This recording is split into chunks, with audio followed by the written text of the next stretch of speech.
Where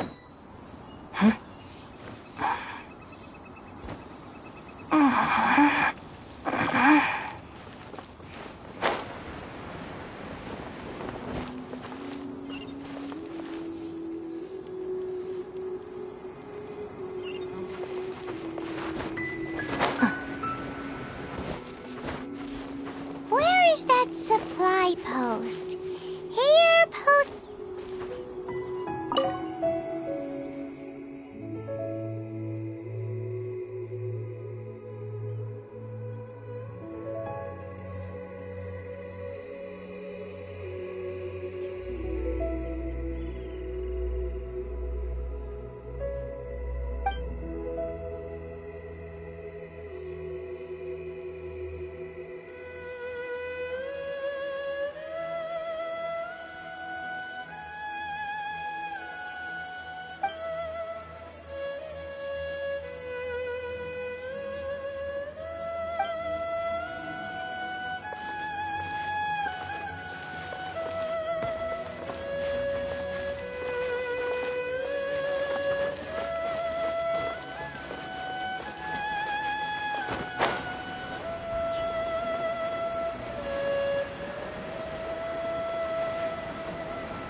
Every little bit counts.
Our bond is strong.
Lightning Purify!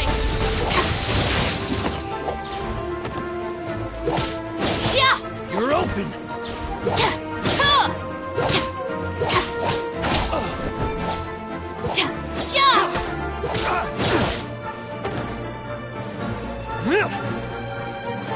Dodge this!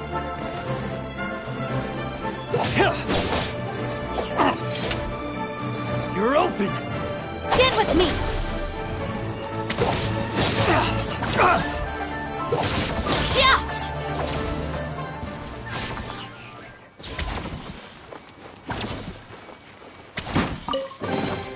All right, this'll do.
Ready? 1, 2, 3, 4!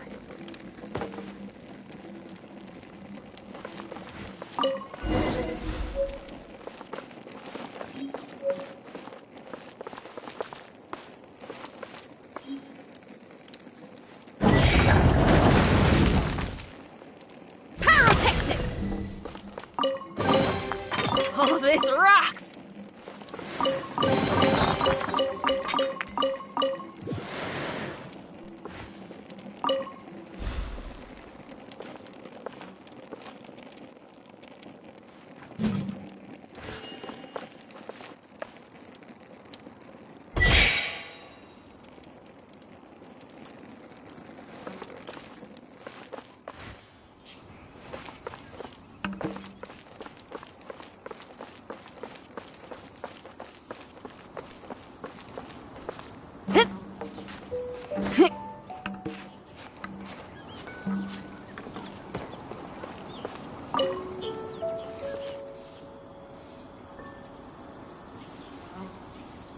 Ah, these parts look useful. One moment. I will try to repair the device. It is done. The Guizhong ballista is more intricately designed than I thought. Ooh! Now how do we turn it on? It's easy enough. We simply need to do this. Look, it even has a scope. Over here we have nothing. And over there, more nothing. Hey! Just what do you think you're doing? So you fixed up this turret because you're planning to do what, exactly? Not a turret. A Guizhong ballista. Also, kindly state your name before you ask a question. It's just good manners. Ha! Are you blind or something? You're looking at the leader of the treasure hoarders, old man. This area's supposed to be chock full of hidden treasures, but you can't get anywhere near them with this thing keeping watch. It might look like any other mechanical device, but trust me, it's got a mind of its own. Last time we approached the mountain, it nearly skewered one of our guys. A few of us risked our lives to disarm it, which amazingly we managed. And then we turn our backs for 2 seconds, and you've already gone and repaired it! The next thing you'll be repairing is your faces! And that's if you get out of this alive! Tut tut. Vandalizing the legacy of an Adeptus for selfish gain. Disgraceful behavior. It is not we who need reprimanding, but you.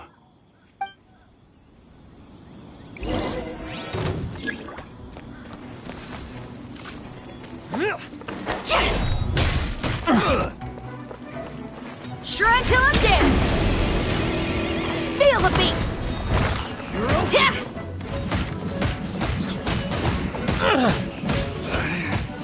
Should replace my hammer.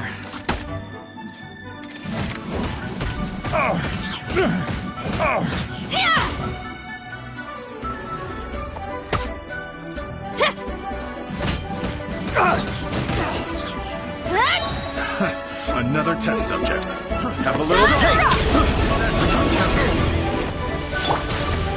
Not so hard! No one escapes my sight!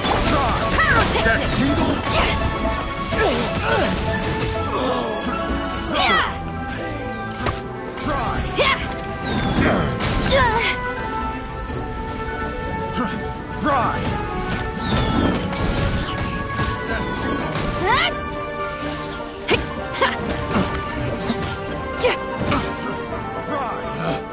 Picked the wrong test subject.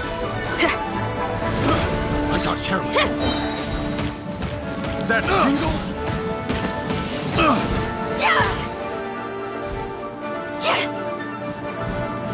That tingle? I got careless.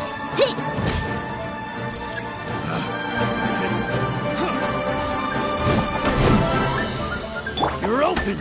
I'll settle this. Amp it up. You're open.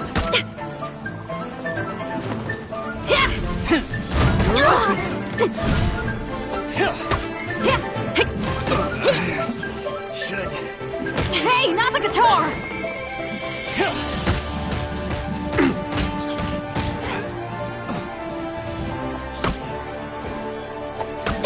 Power cord!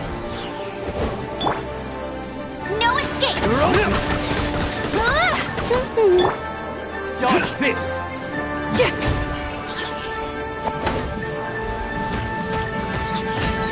You're open.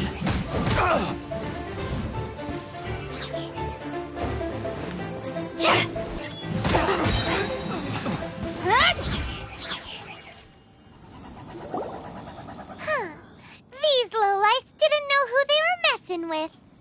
Troubling ourselves over this rabble is not worth the time. We should focus on our contract with Chi-Chi. Oh, yeah, that! So we've got the Guizhong ballista working, but where's our Coca Goat?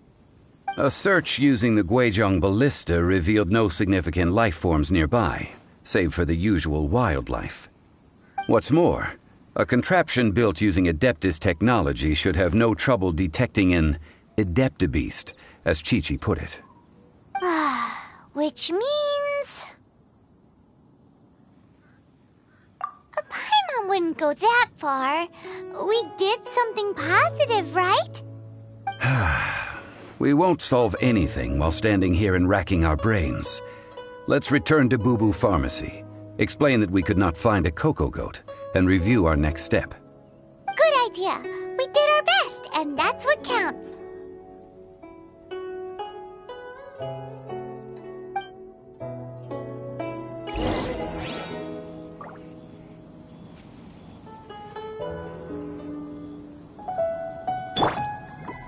La, la, la, la.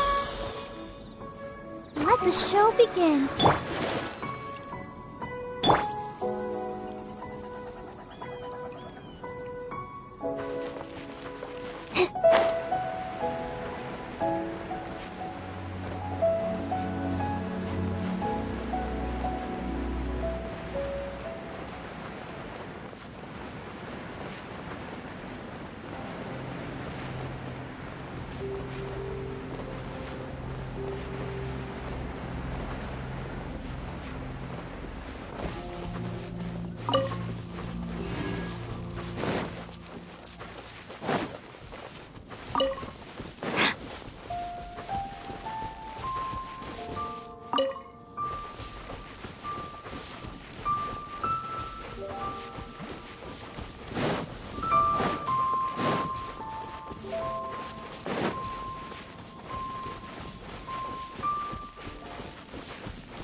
You're open!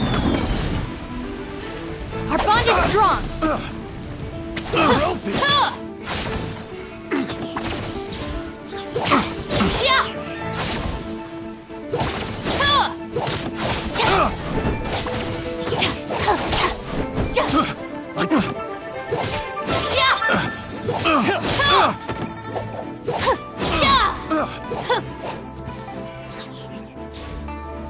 You're open! Stand with me! Just you wait!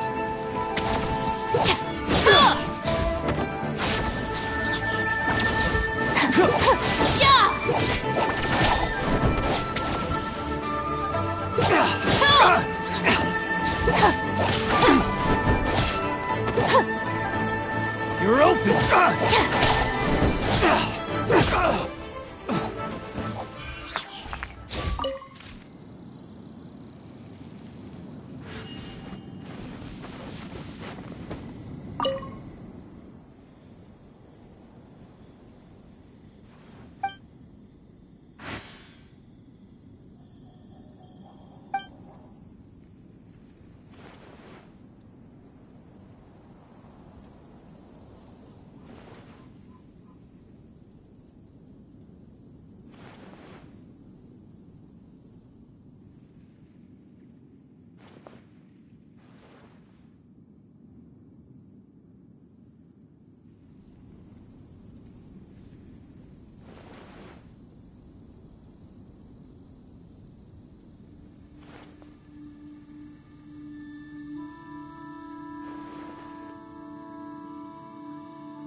When you stand for justice, it's...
These will come in handy.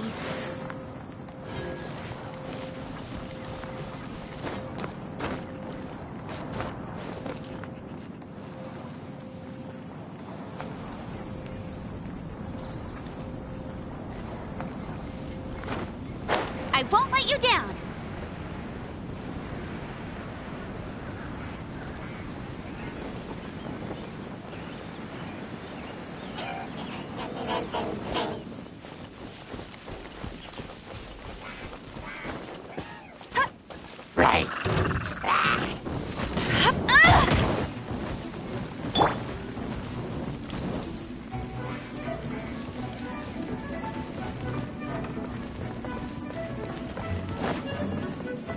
Feel the beat!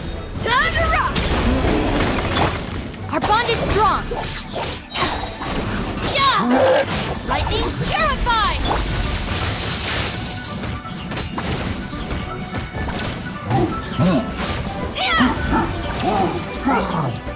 Pyrotechnic! Yeah!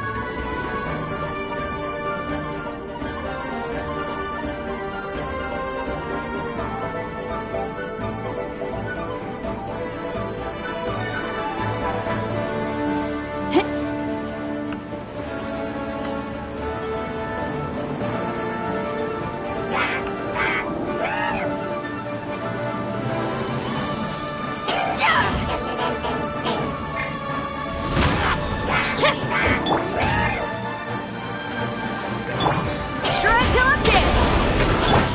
No one escapes my sight!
Hey, not the guitar!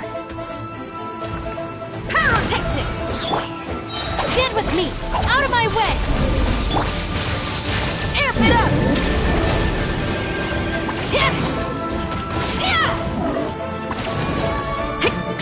Let it rain!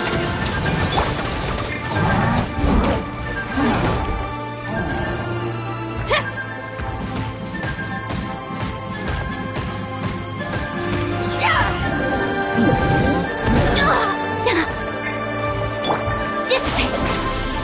Feel the beat!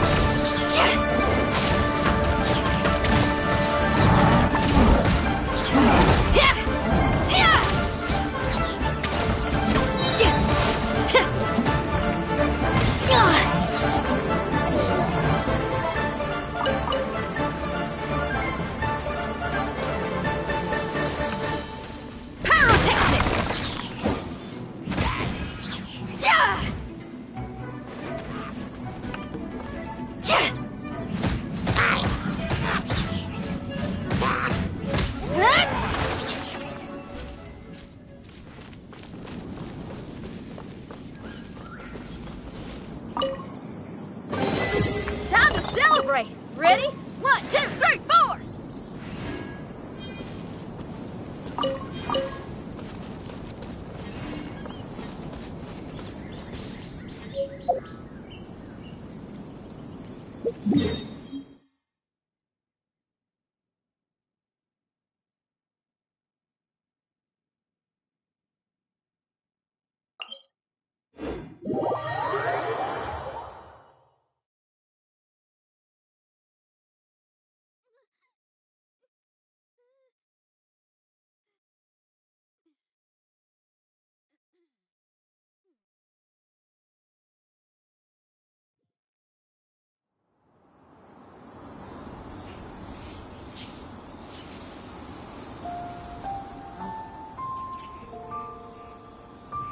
If there's fire in your soul, you gotta rock and roll.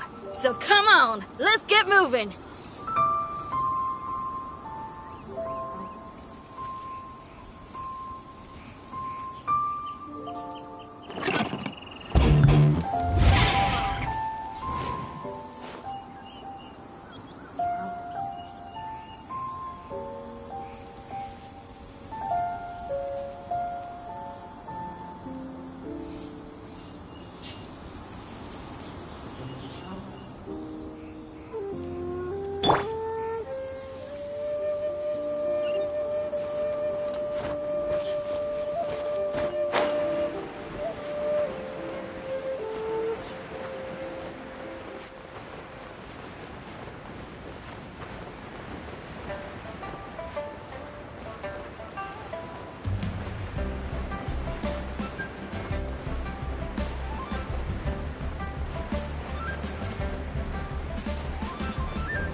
Forgive us.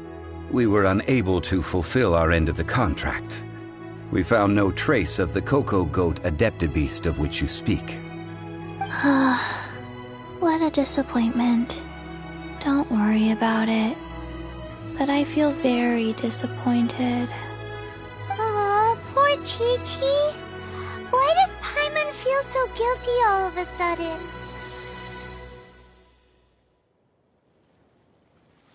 Cocoa goat milk is tasty. So tasty. Much better than normal goat milk. Only an Adeptibeast could make such tasty milk. I'm sorry. I have a poor memory. I cannot remember the name of the milk. That's why I wrote it down. Where did I put it? Ah, here. This is the name. Coconut milk. Huh?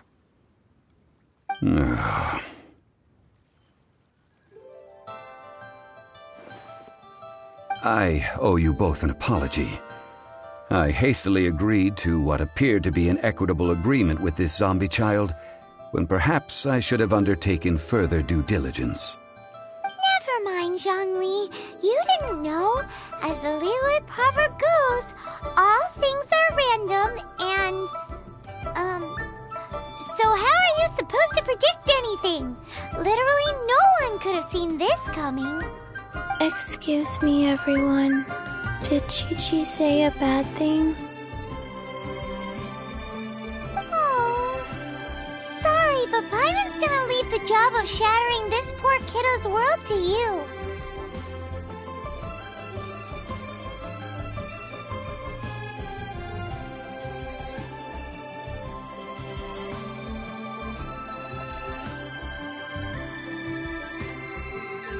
No,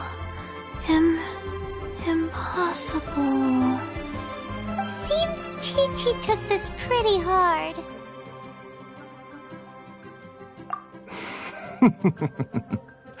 someone learnt a valuable life lesson today, then. Thank you all for looking after my little Chi-Chi.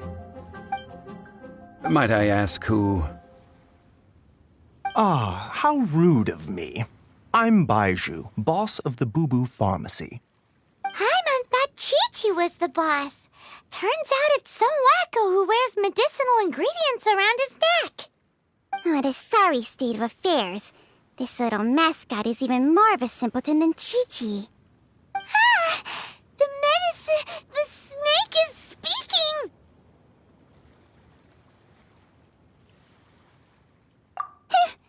I prefer to stay silent, but faced with strangers, I must speak, lest you mistake me for an escapee from the medicine cabinet, for I am a living, breathing serpent! Don't mind Chung Sheng. She's a good girl, really. As for you three, communal chaos causing with Chi-Chi aside, what business brings you here? Do you sell everlasting incense in this fine establishment? Everlasting incense? Why, of course we do. Whew, at last! Things are finally starting to come together. 3 million mora. Top quality. Guaranteed. Aw, too bad the Chising have taken it over for now. Security will be tighter than usual. 3 million. An innocuous number in and of itself, though practically speaking, it could be a hard sum to come by. It's a crazy number. We'd never be able to make that much mora. And as for Mr. Zhang Li, he's around 3 million short. This is correct. What are we gonna do? Is this the part where we go crawling back to child?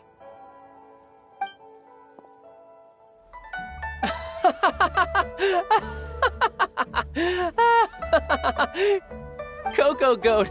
Coco Goat! My sides hurt. Oh my goodness. I cannot believe you fell for that. Hey, less laughter, more sympathy. I'm almost in tears over here. Thank you. That was the best laugh I've had in a long time. In return, I'm more than happy to sort out this mess you've managed to get yourselves into. Excuse me, sir. Dr. Baiju, isn't it? Truly honored. I'm Child, one of the Fatui Harbingers.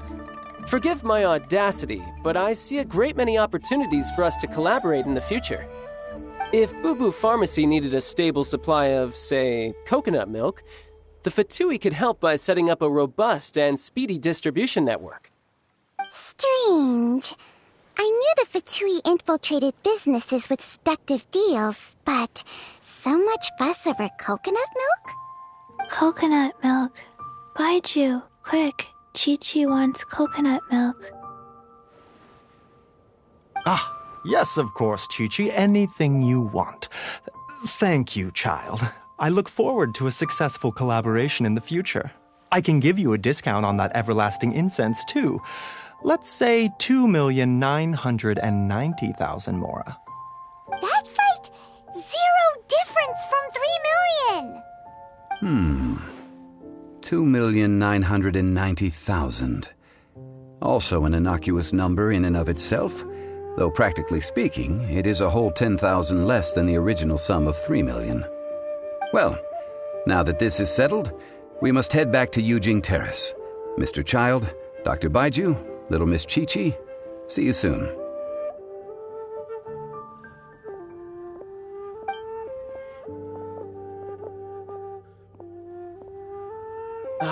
That lot is an absolute riot. Honestly, I can't remember the last time I laughed so hard. So, you've been eavesdropping, I hope? What have I missed? Yes, Master Child. They spoke of the Qixing taking the Golden House. Well, Ningguang and her Qixing cronies. What else would they be hiding in the Golden House, if not the Exuvia?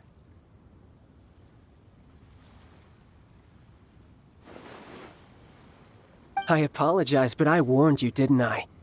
As the old liyue saying goes, the walls have ears.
Well, as it stands, we've hired helpers, and we've acquired the everlasting incense. The completion of our preparations is not far off. Whew, finally! Well, traveler, have you gained anything from our adventure so far? Odd.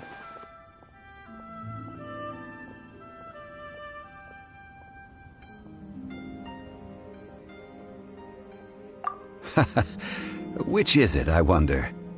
The questions that such travels raise are ever so complicated. Well, I'll leave you to ruminate over it yourself. As to remuneration for your help, I've decided to treat you to a meal. Oh, yes, don't worry. I will remember to bring the Mora this time. Tonight, I shall take you both to an old hole-in-the-wall, praised throughout liyue. Hole in the wall? As in a cool restaurant? Indeed. Let us meet near the harbor, at third round knockout.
Some new items in.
try something new at the Wanmin restaurant.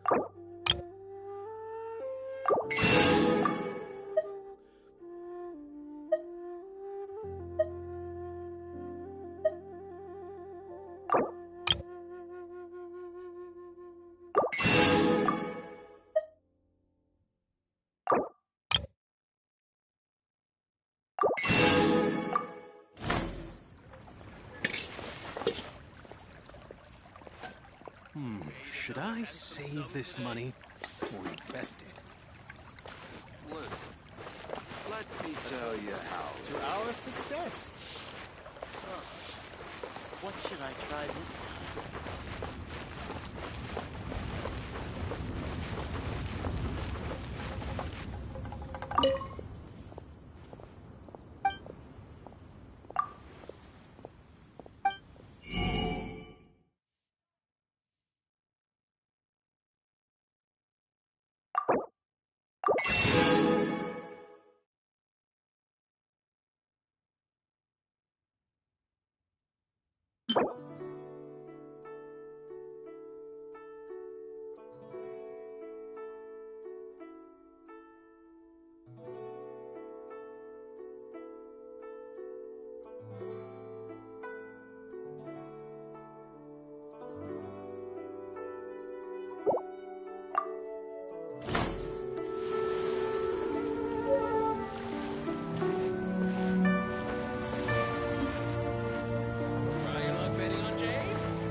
You're open!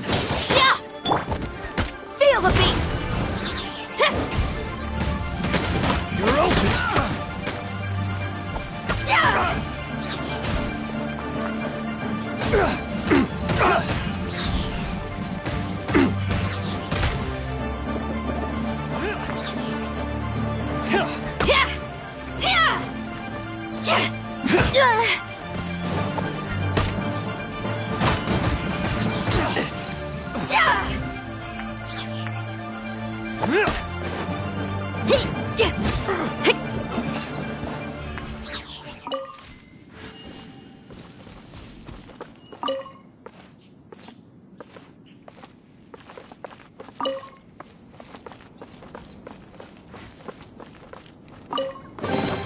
Time to celebrate! Ready? 1, 2, 3, 4!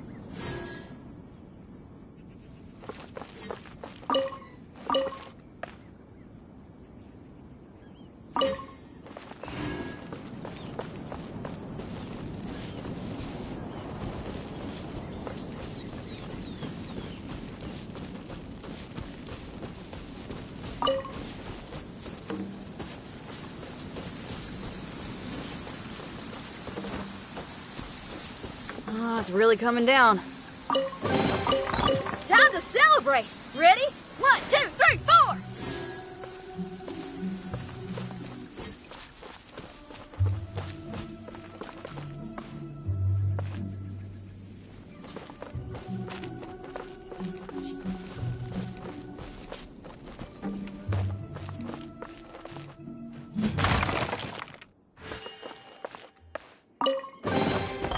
Oh, this rocks!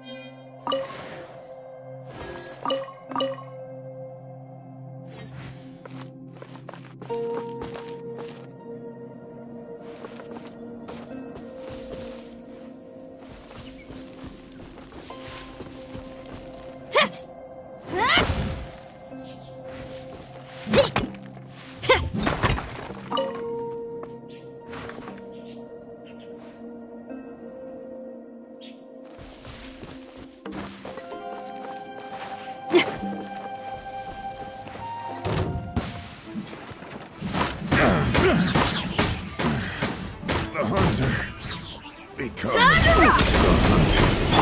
I'll settle this. No escape!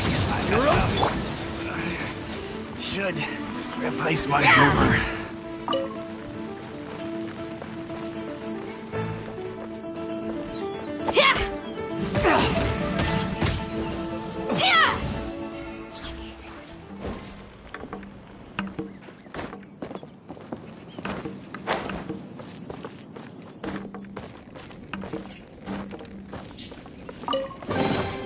Woohoo! Let me hear ya!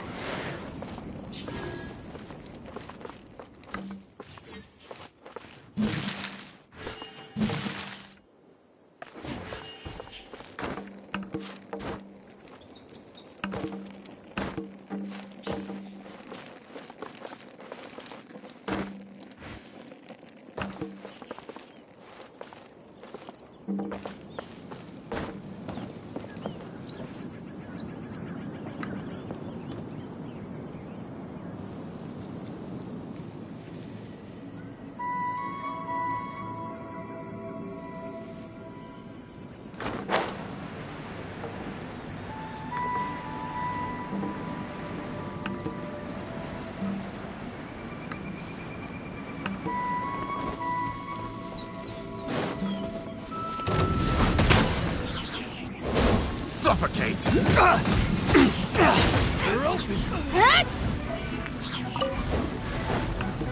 Suffocate! I got careless.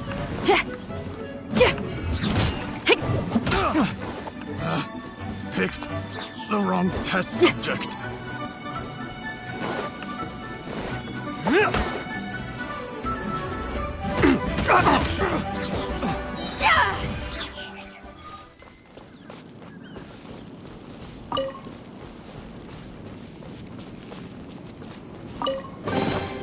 Woohoo! Let me hear ya!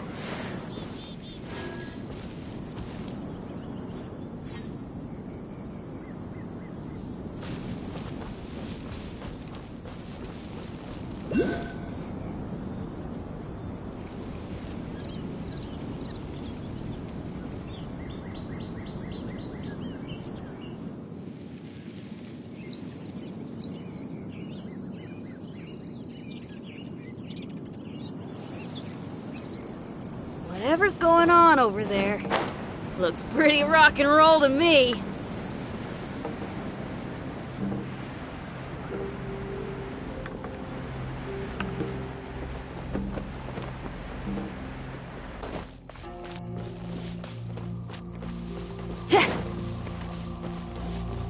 taste of my hammer? That tingle? The hunter. Should replace my hammer.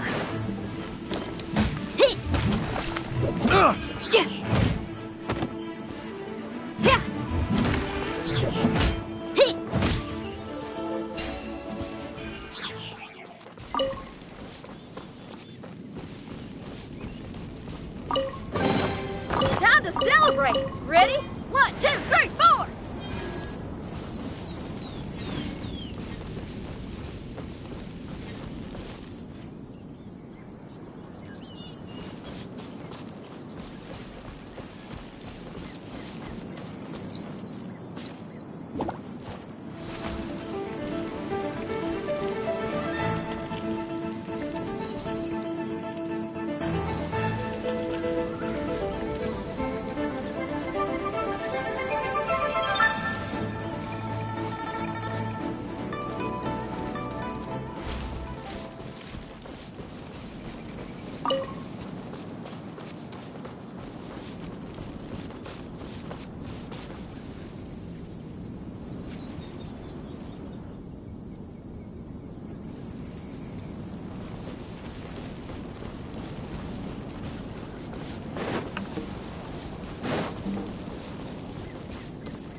Oh, this rocks!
Power cord!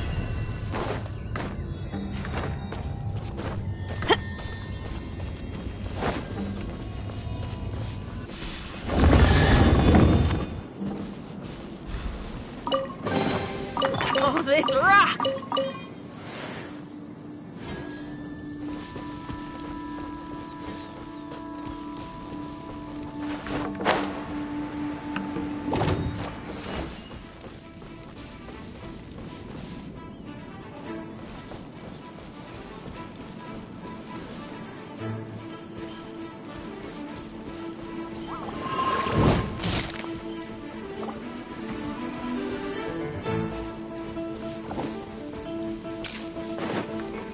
Feel the beat!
Feel the beat.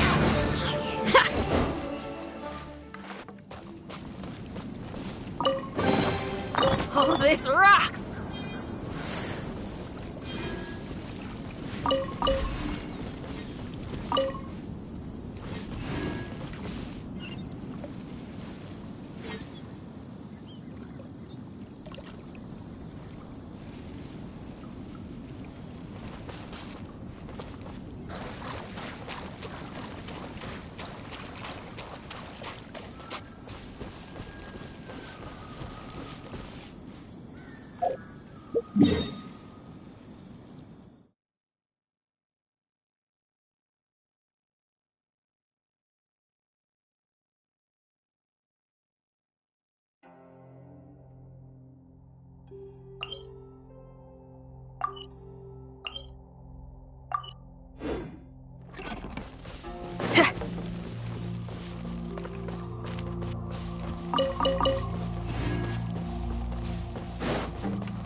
Oh, this rocks!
Ah, you're here.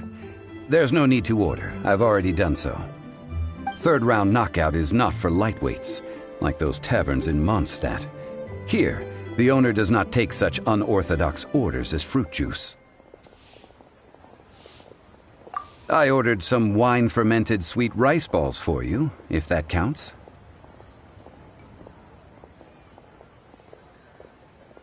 If it is to your liking, dear customers, I shall continue the tale of Lady Ningguang's Jade Chamber. Hey, there's even a storyteller here! Great atmosphere! Besides fine wine, the excellent ambiance is the reason why this place is so well loved.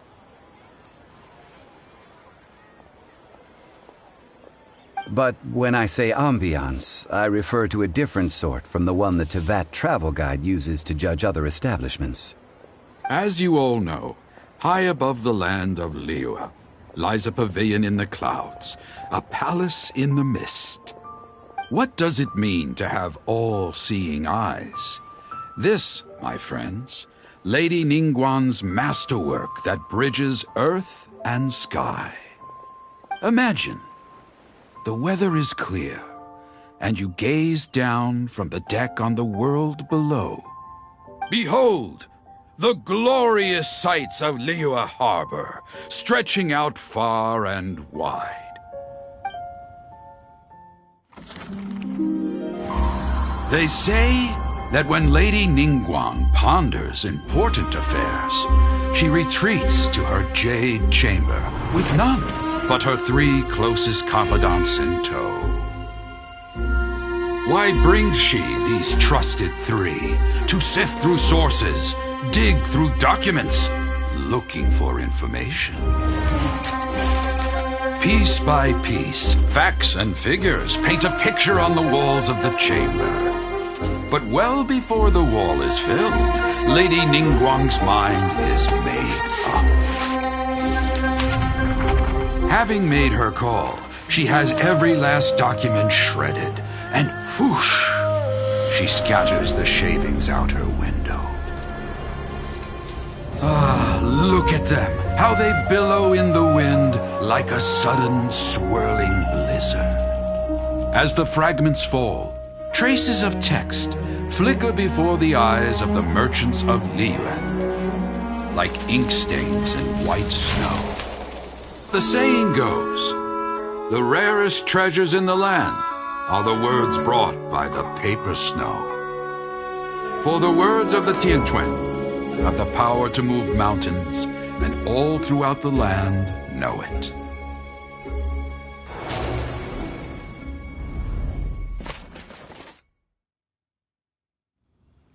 These are but scraps of paper, and yet they guide Lady Ningguang's hand. Such is their value. Merely grasping 1 or 2 of them will surely gift you a fragment of her wisdom, enough to stay a step or 2 ahead of your peers. Tianquan Ningguang. Feels like we're hearing this name a lot. Liyue locals talk about her. The Fatui hate her. She's most likely the one who hid the exuvia, and we saw her at the rite of dissension. Huh. Paimon wonders what sort of person she is. At last I have found you. You who returned from Jueyun Karst. Who's there? Wait, I am not with the Millilith, nor am I here to claim your bounty. However, I am an emissary of the Liyue Qixing. My name is Ganyu, secretary at the Yuehai Pavilion, and I have come specifically to meet you.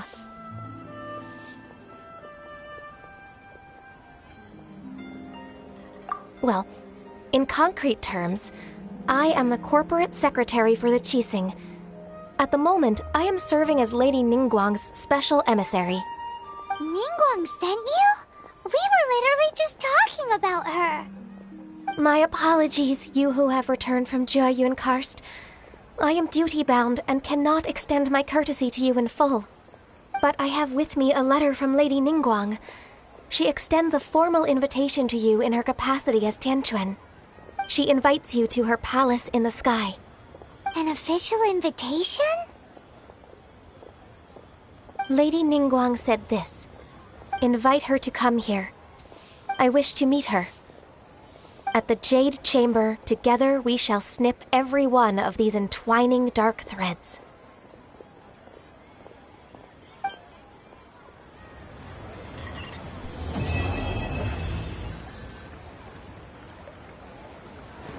And with that, the emissary who called herself Ganyu just disappeared. But we've received an invitation from the liyue Qixing. Paimon still can't believe it. We'll be meeting people that have way more money than Paimon could ever count.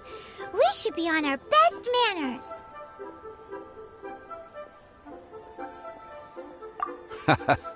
An invitation to visit the Jade Chamber is a rare honor indeed. You'd best be on your way now. But don't forget about the rite of parting. Once you've finished at the Jade Chamber, meet me at Dihua Marsh. Don't worry, we won't forget. Dihua Marsh. We'll see you there.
Skulking around.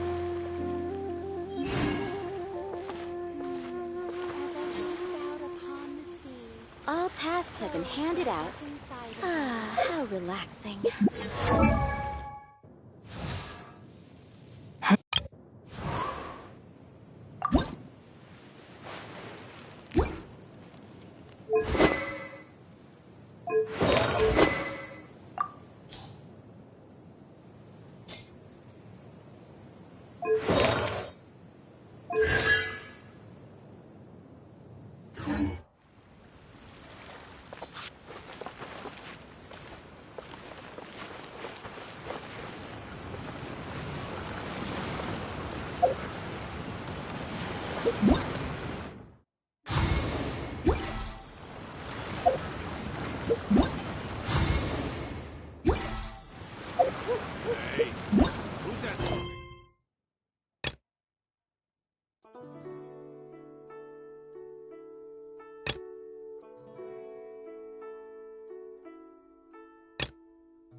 with me!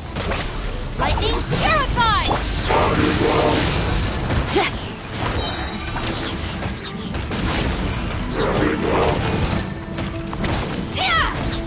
Time to rock!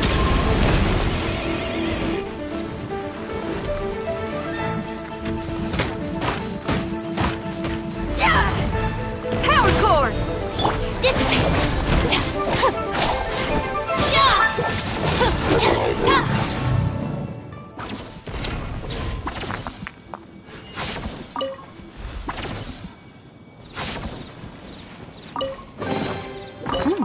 It's all yours.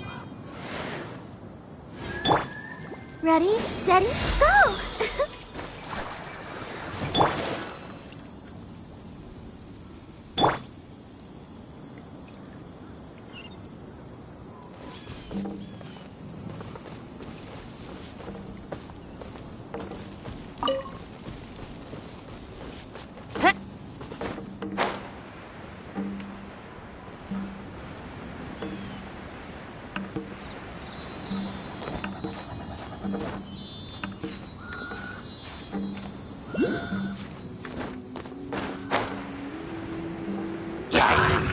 Pyrotechnics!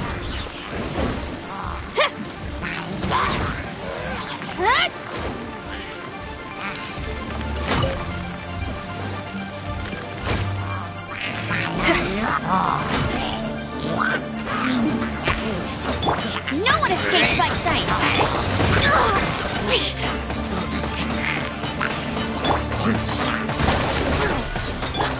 Feel the beat!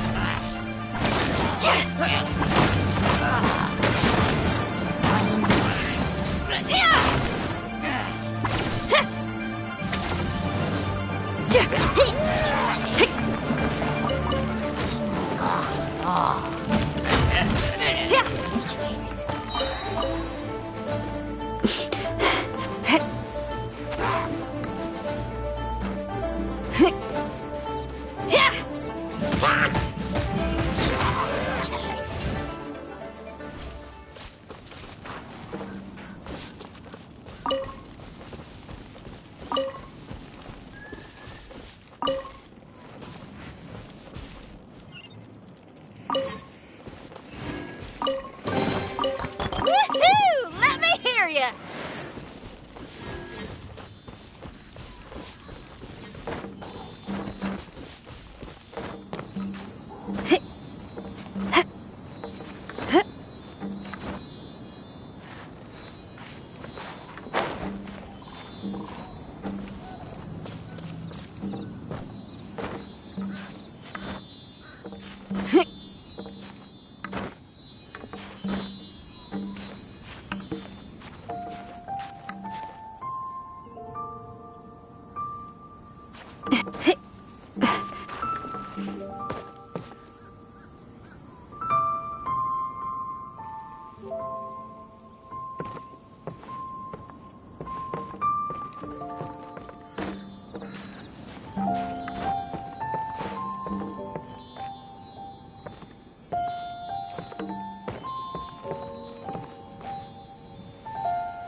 Woohoo! Let me hear ya!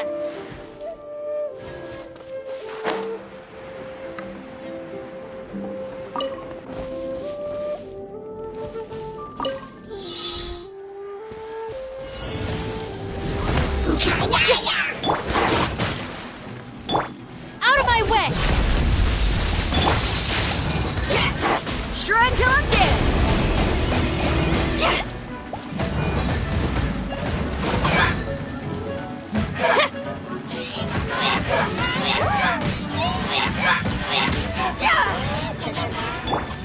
Let the show begin.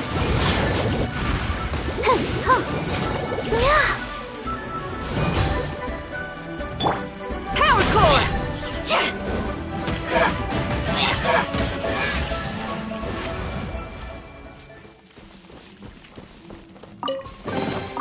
Time to celebrate! Ready? 1, 2, 3, 4!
but Paimon doesn't know where the way up to the Jade Chamber is.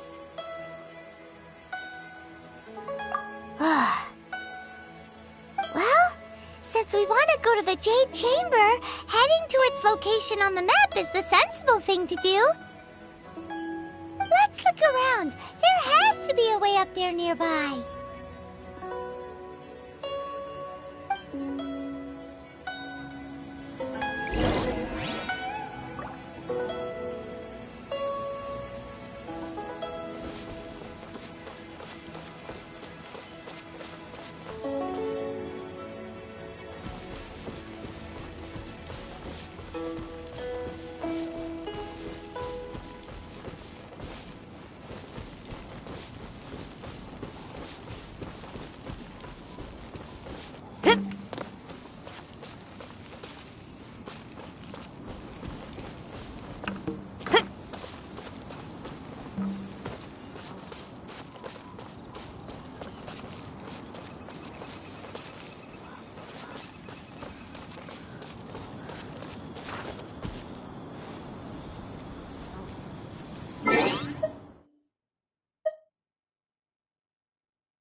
Just what will we come across this time? There's fire in... Hey, look! There's some sort of mechanism thingy. Since this is the right place, it must have something to do with the Jade Chamber.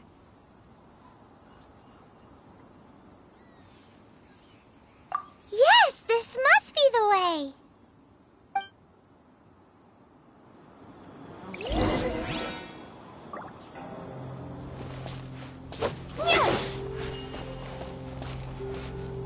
Windblade!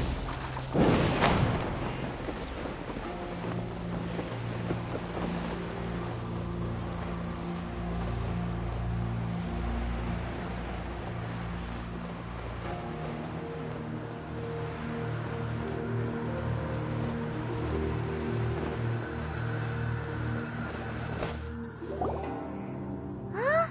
It only takes us up to here.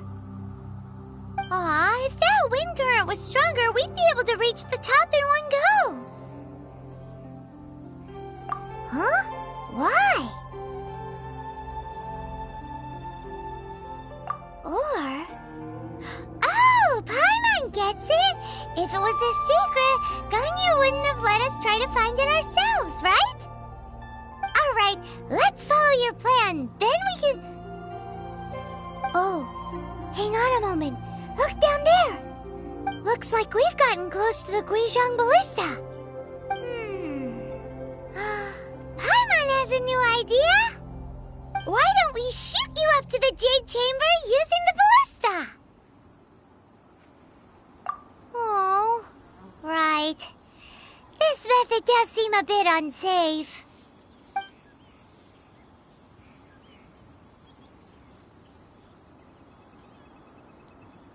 Oh, that's right! Now that you mention it, we could use the Guizhong Ballista to see if there's another way up nearby.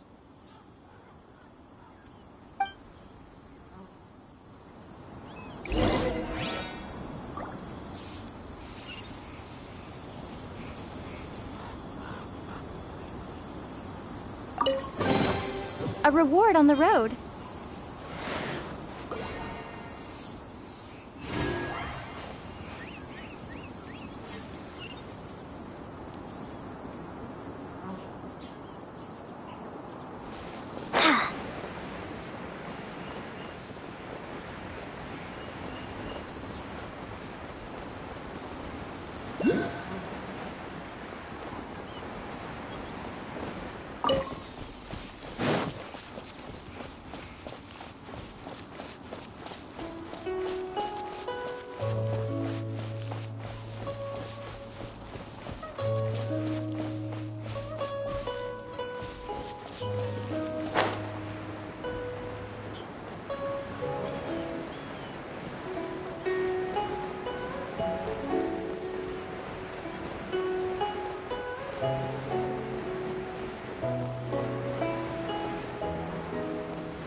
Halt! Who trespasses on these hallowed grounds?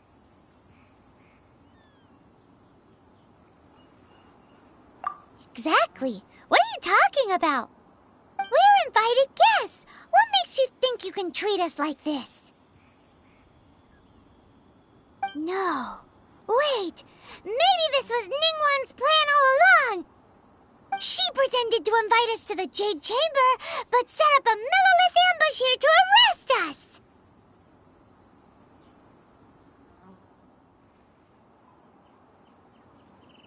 Now Paimon's mad! You! Over there! This is a trick, isn't it? How shameless! What? We're just on guard duty. What do you mean, shameless? What nonsense! Seize these suspicious intruders at once! Well, here they come! Line them up and knock them down!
Two arms!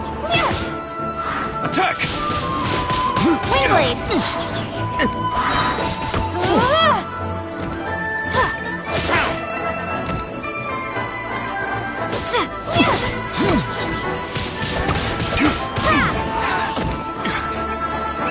Be gone!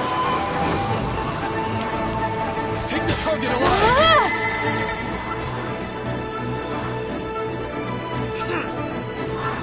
Take this!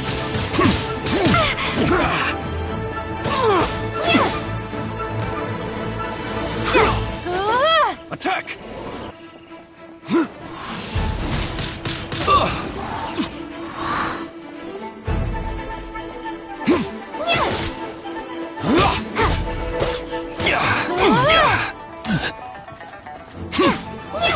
Bested! Who goes there? Take the target alive!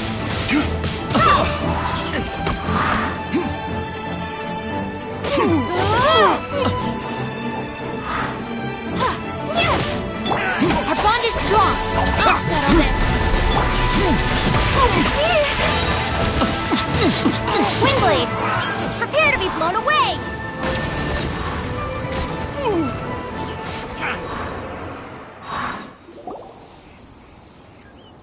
Stop! What's all this about? Lady Kuching, these two strange people suddenly appeared. They seem to have designs on the Guizhong Ballista. Who are you calling strange?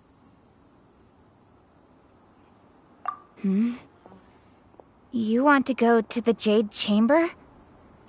Who are you? We're invited guests, here to look for the liyue Qixing. Who are you? Well, as it happens, I am one of the liyue Qixing. Oh! I'm Kuching, the Yuheng of the Qixing. I know of you, traveler. You're Ningguang's guests, yes? Didn't expect to meet you here in the mountains. Wow. Paimon didn't think we'd meet some super rich big shot out here in the middle of nowhere either. The Guizhong Ballista in Tianheng Pass has long been in disrepair, and yet it was fixed in a single night. I came here to investigate that occurrence. These Millilith are just here to guard the scene, not to arrest anyone. So this was all a misunderstanding? Paimon never would have thought. Anyway, for a mortal to be able to repair an Adepti mechanism is quite the mystery, even to the Qixing. That was...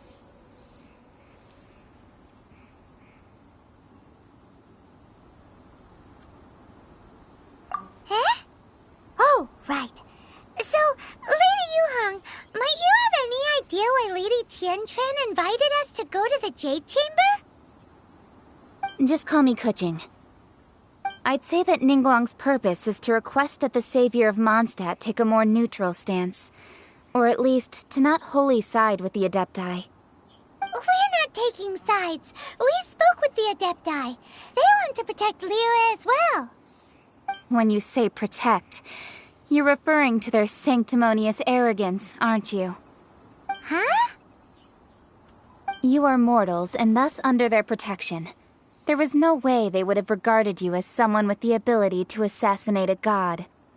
Naturally, they would also regard Ningguang's locking down the area, questioning the citizenry, and pursuit of the assassin to be pointless work.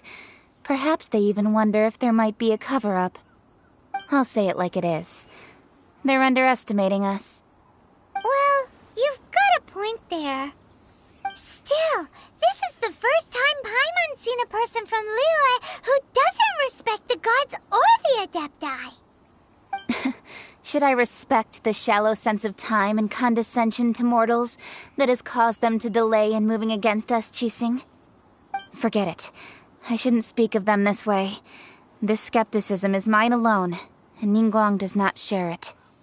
Either way, I will admit that the actions of the Adepti this time were quite restrained. Rex Lapis's death is indeed an extraordinary circumstance. But to think that they would call for a council of Adepti rather than come down here directly. How surprisingly civilized of them.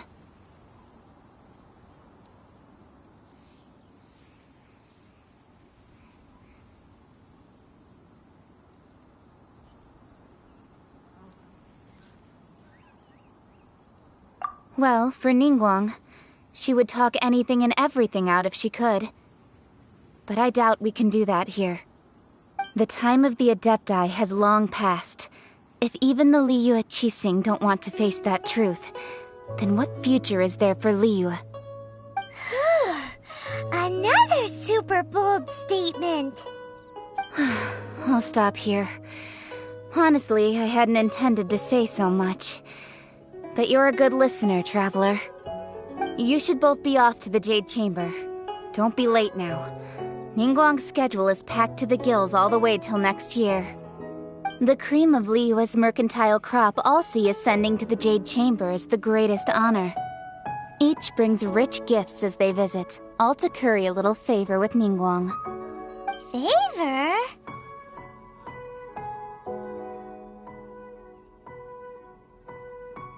But... Wait, that's right! Greeting gifts are a staple of liyue's culture. We need to get one. Not to curry favor or anything, just to respect liyue's culture. Alright. You can decide on your greeting gift yourselves. Let me tell you how to get to the Jade Chamber first. You didn't actually have to come to Mount Tianheng. Go back to Liyue Harbor. Find a guide at the Yuehai Pavilion, and... well then. May we meet again, traveler. Well, that Yuheng may not respect the gods, but Paimon thinks she's a pretty cool person.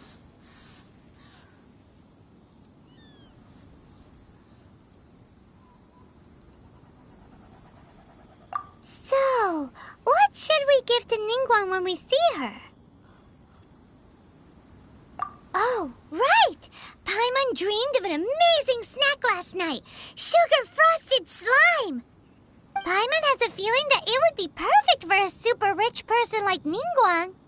Why don't we go with that for a gift?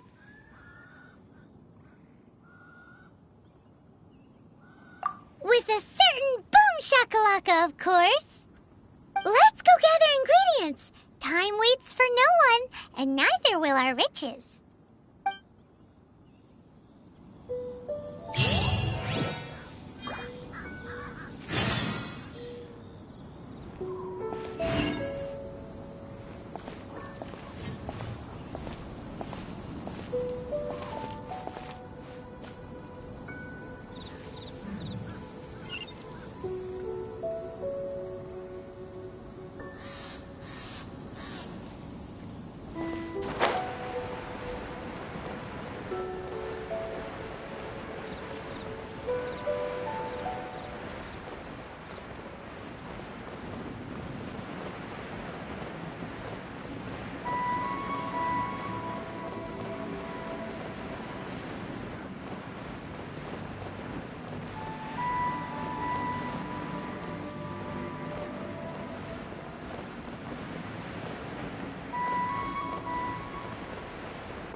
Look at that slime! It looks crystal clear and very delicious. That's the one!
In the air. Huh? Did you hear that?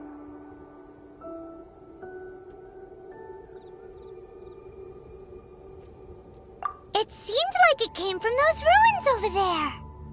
Uh-oh. It looks like the treasure hoarders have locked someone inside.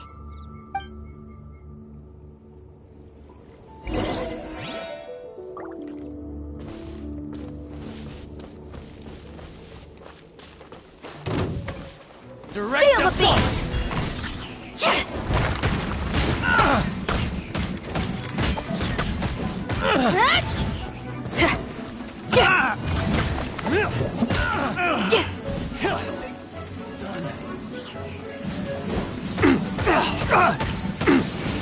This rain ain't clearing anytime soon, but the... Stop right there!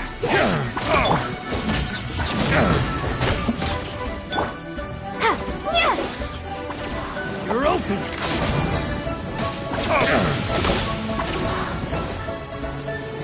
That one! Windblade! The hunter becomes the hunted. You're open!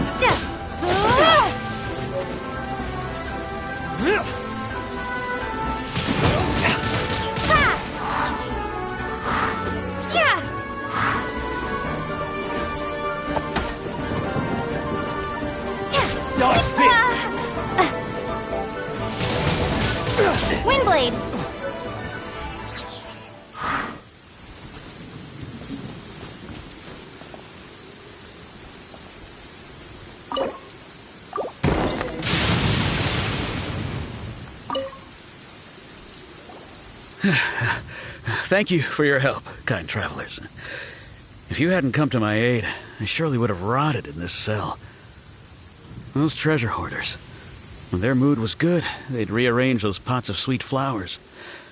When they were in a bad mood, they'd rearrange my face. Aw, it was nothing.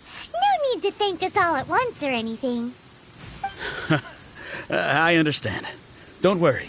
I will compensate you both. Don't say that. I only escaped this predicament because of you. I'm Meng Dan, a supplier for Mingxing jewelry in Liyue Harbor. I often walk around these mountains in search of antiques. I never expected that those treasure hoarders would have their eyes on the same ruins that I had. Before I knew it, they'd caught and imprisoned me. Is there anything that you lack? Antiques, treasure, various knickknacks, you name it. Well, as long as you want what I have to offer, of course. Wait a moment. Actually, we are looking for something. Oh? And what might that be? Do you have a box that can store presents? We'd like a pretty one. The kind that you can use to store snacks. Of course we do. How can one sell antiques without gift boxes? At Mingxing Jewelry, we have the best gift wrapping service in the 7 nations. Now just give me a moment, and I'll let the boss know. You can go see her whenever you require that box. Great! Paimon Sugar Frosted Slime now comes in a beautiful package.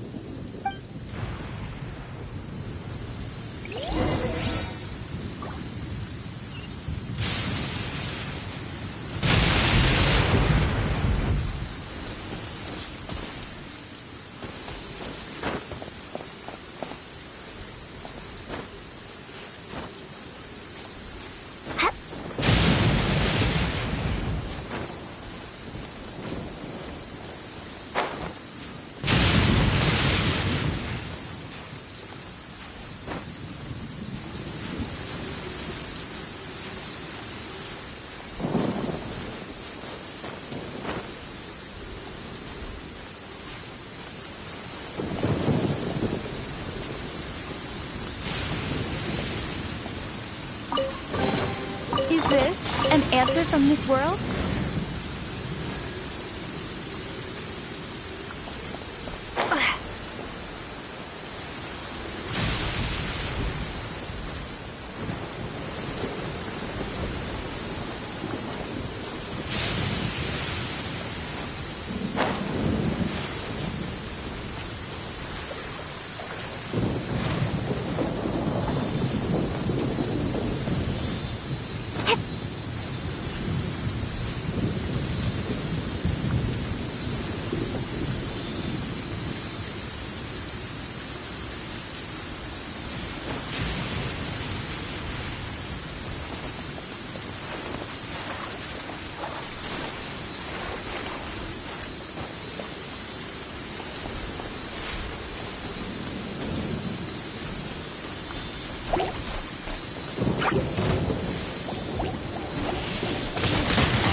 A reward on the road.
Is this an answer from this world?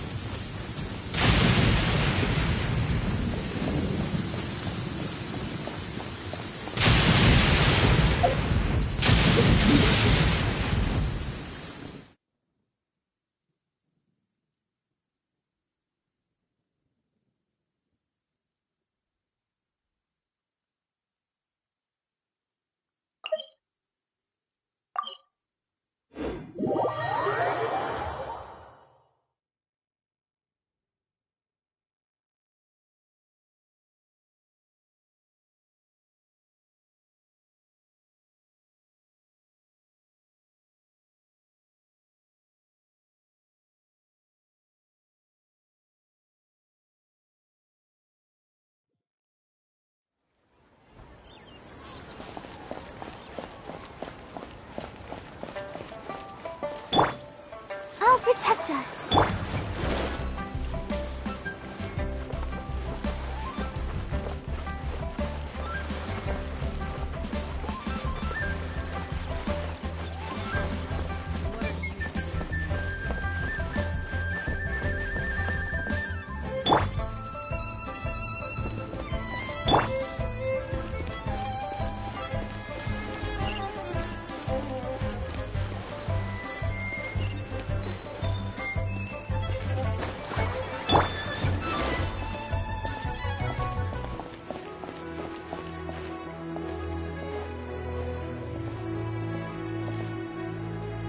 Jewelry's out of stock, but we have some new items in. Hey there! A guy called Mung Dan told us that we could get a nice and shiny box from your store. Uncle Mung already told me about it. Thank you both for saving him. Many of the best goods in our store were found by Uncle Mung. If anything were to happen to him, it would be impossible for us to continue doing business. Here, this container is itself an antique, with at least 140 years of history. It's already been cleaned. Will it do? Yep. It's great! Hang on a moment. Could we borrow one other thing? Sure. Please help yourselves, as long as it's on our shelves. Traveler, this clay pot looks really awesome. If we use an antique as our mixing bowl, we should be able to make a great snack. It's done! The one and only sugar-frosted slime! Carefully now. Into the box it goes and dust it over with a bit more powdered sugar.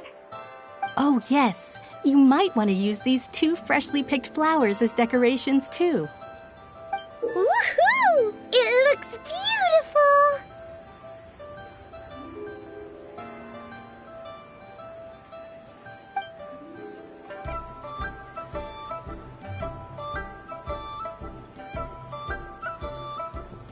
Great!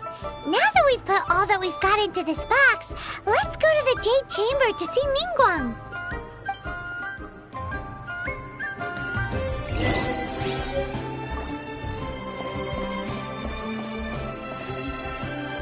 Let's dance.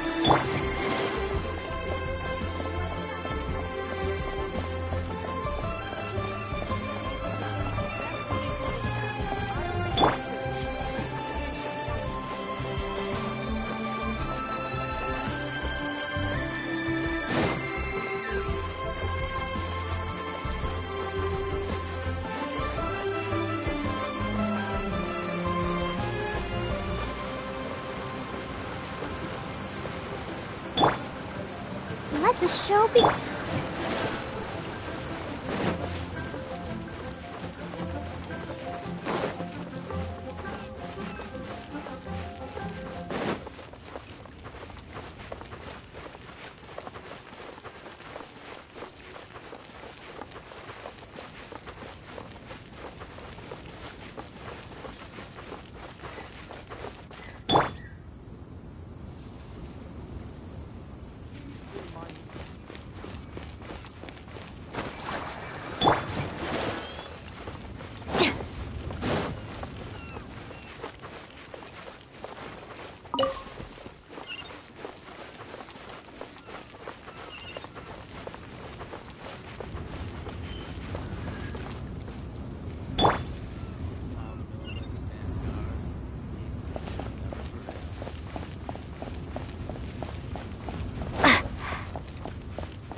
Clouds may darken and light turn to gloam.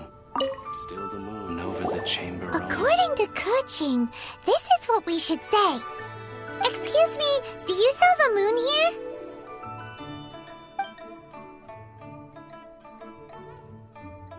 Yes. How many would you like? It's not convenient to speak of numbers here. Ah, well said. Please, use this to ascend to the chamber. Yes, speaking of which, are you two the guests that Lady Ningguang has arranged to meet with today? Yep. And yet the code they used was not the one for guests, but for the Yuheng. What's going on here?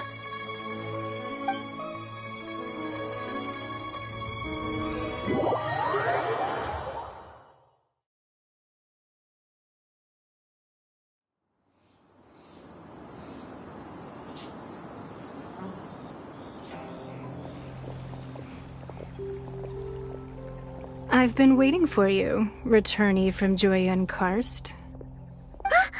It's Ningguang!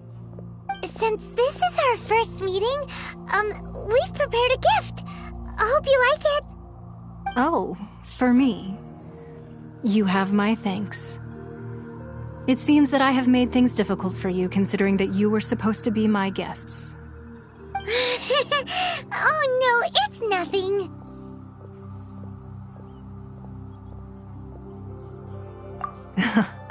I'm glad you like it too. This palace floats in the skies, higher than the peak of any mountain.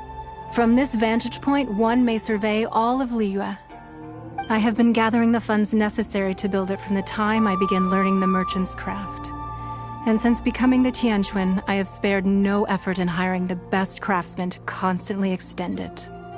At first, it was but the size of one room. Now, it is large enough to blot out the moon in the skies above liyue.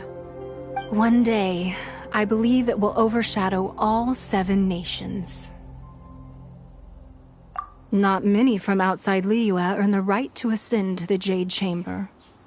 But I have been in correspondence with the acting Grand Master of the Knights of Favonius, who spoke highly of you. As such, I have been putting eyes and ears out ever since you reached liyue. What? And I finally got wind of your movements when you were on the way to Wangshu Inn. Wait! Was Vergoldet one of your people? Just Vergoldet? No. Everyone at Wangshu Inn is one of ours.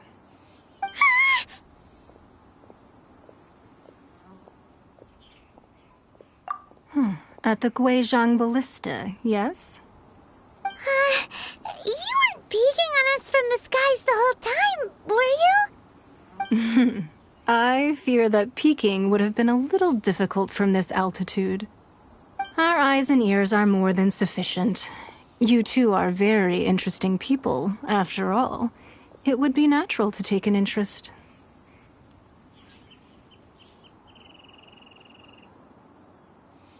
Well, I wouldn't expect you to trust us, considering that you have had far more interactions with the Adepti. The reason I invited you here was to clear up some misunderstandings.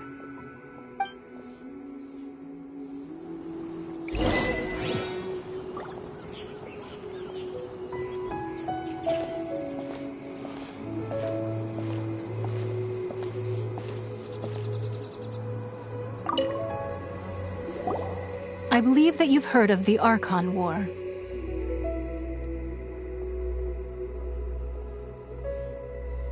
Many gods used to walk this earth, and many long wars were fought between them that did not abate until 2,000 years ago. Much blood was shed, and many lives were lost. In the end, only 7 victors remained standing in Teyvat. They built cities and nations on the corpses of the vanquished, and thus began the era of the 7. You can see Guiyun Stone Forest from here, I trust. It is no natural rock formation. Those are giant spears of rock hurled by Rex Lapis during the war. Beneath the spears lie those cast down by Rex Lapis in those days, gods that failed to seize the title of Archon. Not only is it true that gods may die, but so too has the membership of the Seven changed over the last 2 millennia.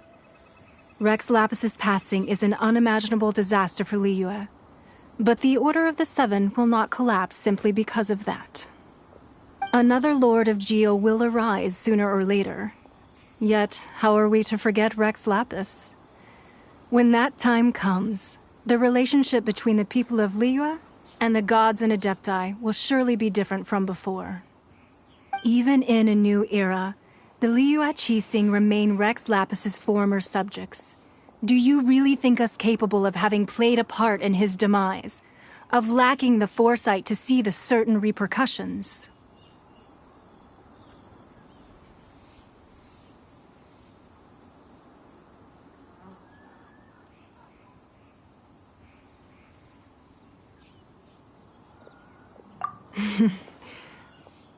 That day at Yujing Terrace, it was also very sudden. Even I was caught completely off guard. You were there, you no doubt saw. But our enemy has long lain hidden within the harbor. If we do not act against them now, they will surely gain the upper hand. Hiding the Exuvia was a necessary maneuver to take the initiative back, to play the spider while our foes scurry about. Who's this enemy you're talking about? What do you think, traveler?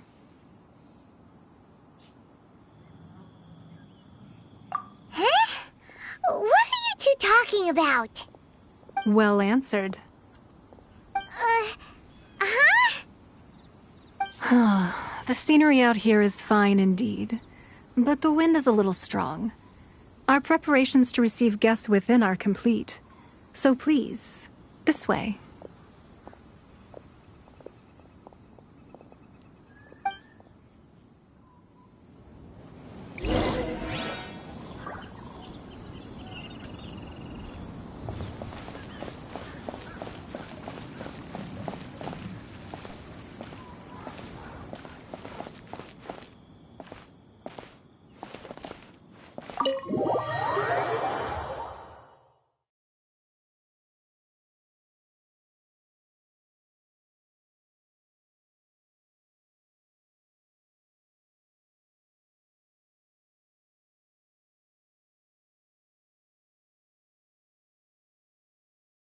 Wowee!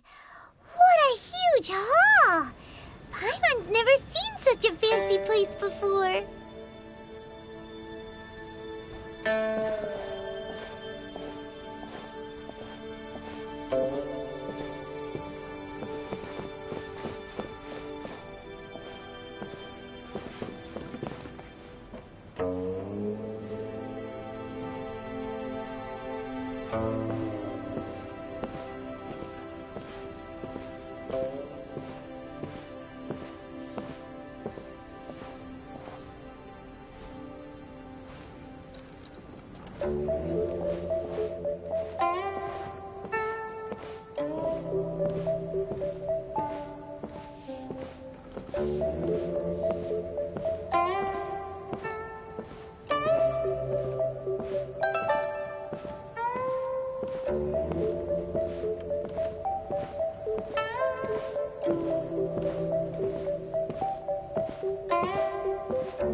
Be at ease, you two. Make yourselves at home if you wish. Can we really? I have invited you two here as friends. And when friends come over to play, our enjoyment comes first. Naturally.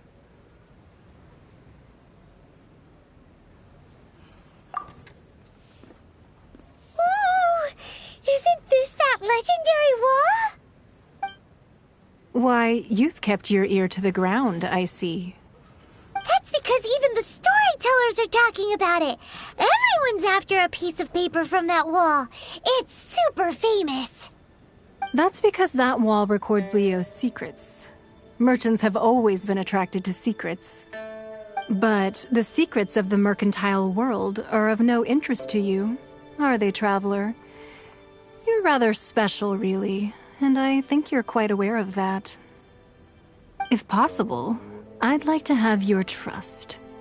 But if you were to choose the more trustworthy person between myself and Kuching...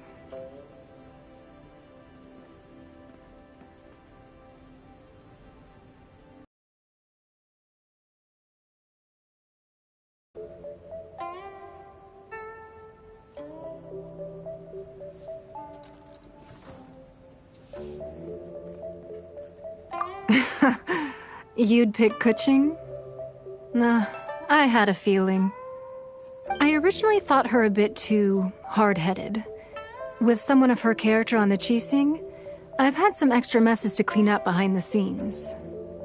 But after she said those words, the time of the Adepti has long passed. If even the liyue Qixing don't want to face that truth, then what future is there for liyue? Well, I must say that quite a few of my doubts have been dispelled. I won't deny that Rex Lapis's passing seems advantageous to us.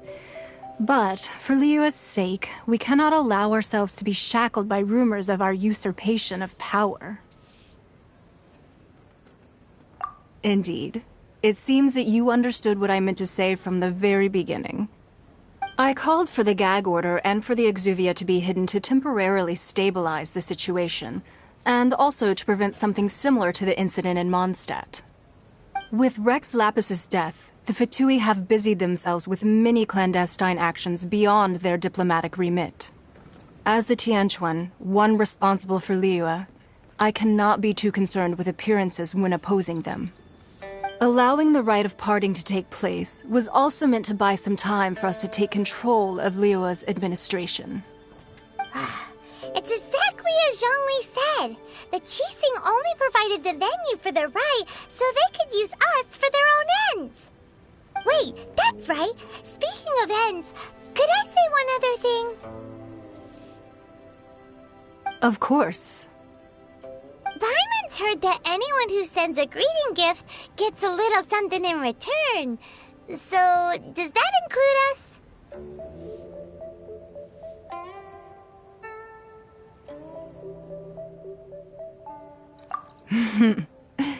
It's all right. I like direct people. Well, we have made quite a bit of trouble for you recently.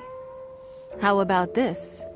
You can pick any one object here as you please, and you may take it with you. Yay! Paimon was just waiting for you to say that! Let's see, what should we get? One of the sheets on that wall! Don't look at Paimon like that! One of these sheets of paper will sell for crazy prices, even if it's only as large as Paimon's fingernail. Just imagine how much more a whole untorn sheet would sell for. Let's grab one! The biggest one!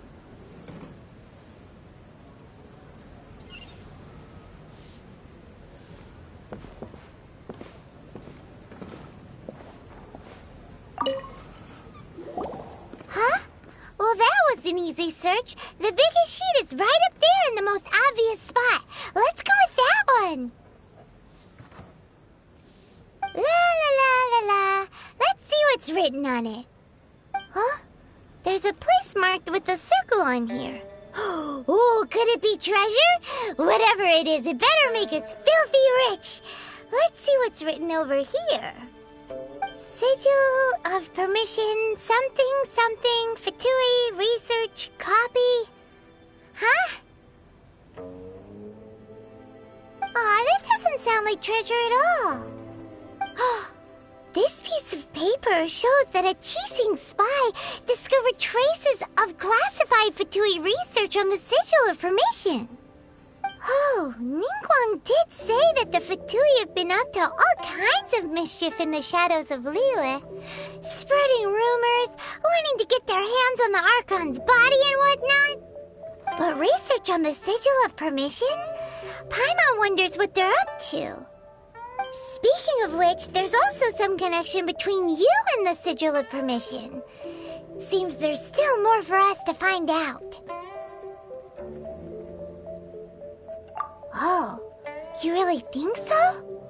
Well, should we not go then? Oh, so you're saying that it's precisely because we can't completely trust Ningguang that we should confirm the truth of what she says for ourselves. That's way out of Paimon's league. Paimon thinks she's been nothing but good to us. Anyway, we'll see if you're onto something. Before we look for Zhongli at Dihua Marsh, let's go to the place marked out on these papers and see if the Fatui really are up to no good there.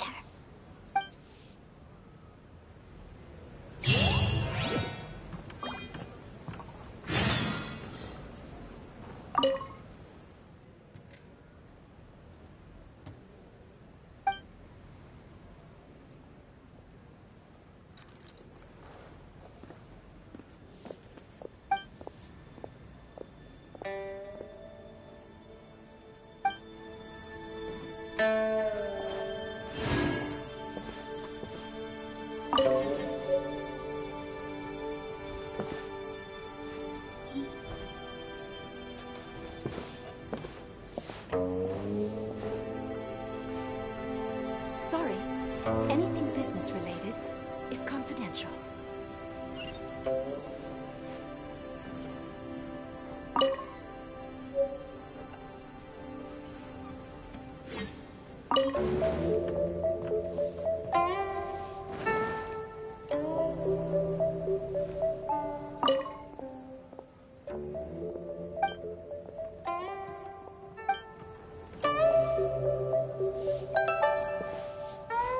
Sorry, anything business related is confidential.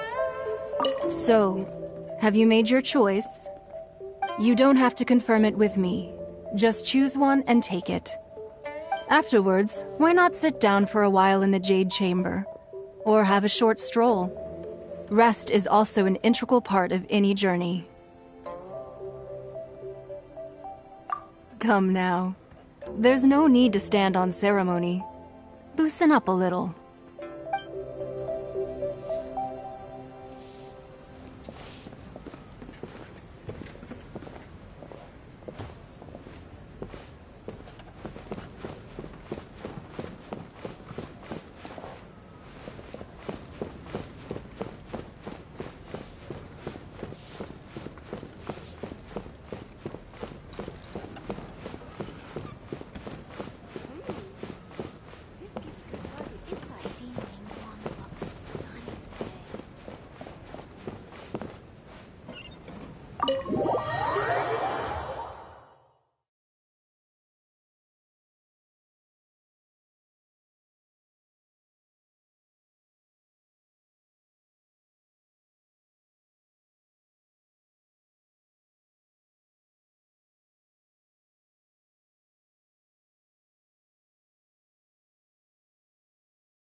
Ready? 1, 2, 3, 4!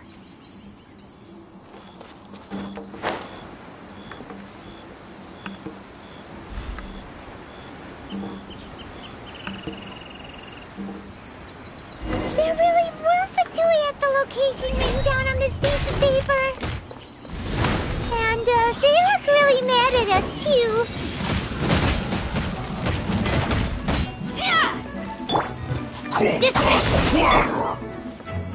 Stay right there. Freshness preserved. Chill to the bone. Power cord! Out of my way!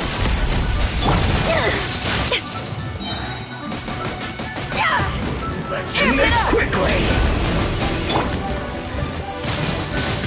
Wing blade!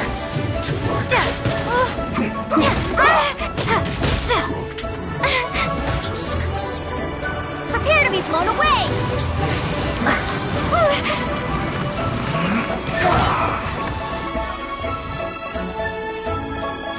Almost. That seemed to work.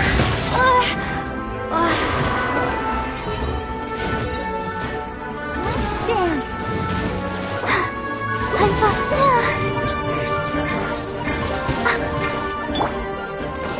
Let's end this quickly. Stand with me! What an advance. Let's not waste time. That seemed to work. Looking for a fight?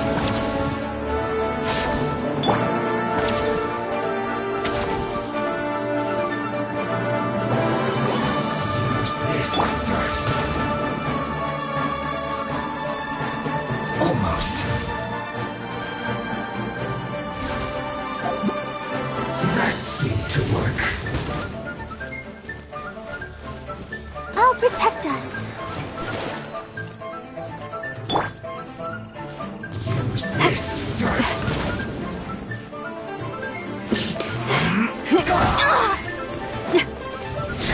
Let's not waste this time.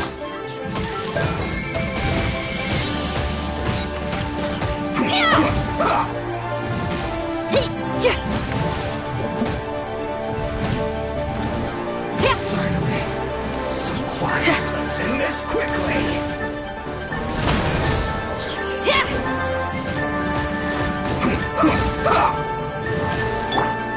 Let's dance.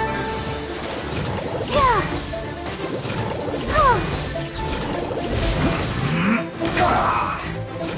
Yeah. Pyrotechnics!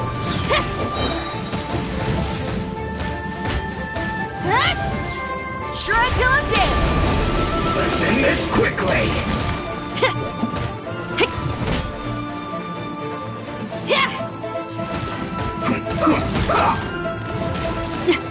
Feel the beat!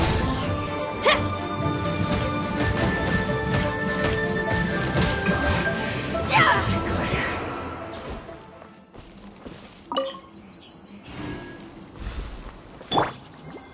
La la la la la. Let the show begin.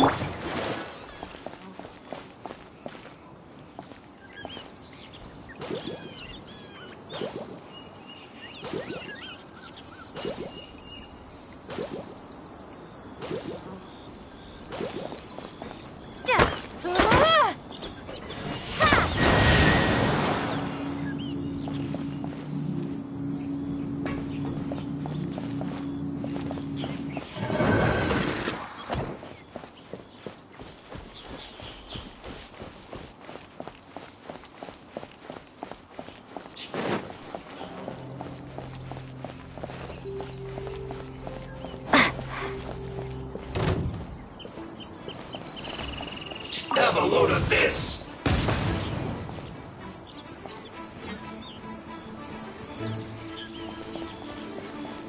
Detoxifying heat. This one's well done. Let's...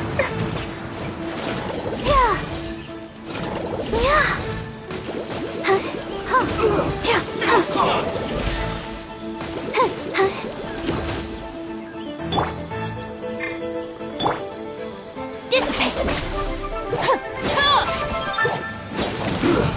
Shouldn't get careless.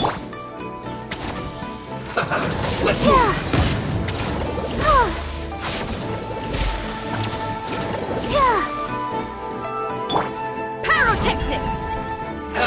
for this!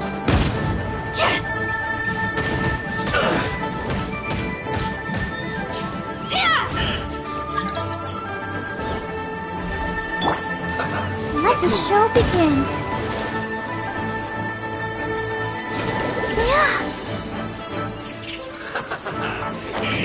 Eat 'em!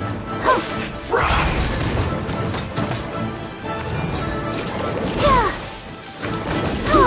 An unfortunate fault! Stand with me!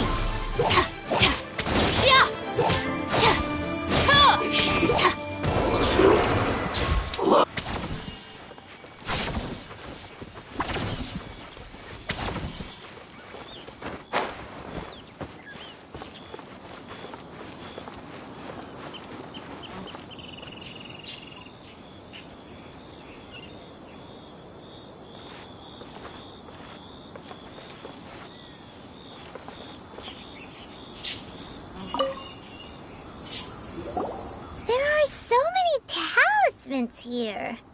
And some stacks of blank paper, too. What are they for? Paimon's seen this pattern before. But where? Oh, Paimon knows! It looks just like the sigil of permission the child gave you. But how did a relic of the Adepti end up in the hands of someone like Child? Suspicious.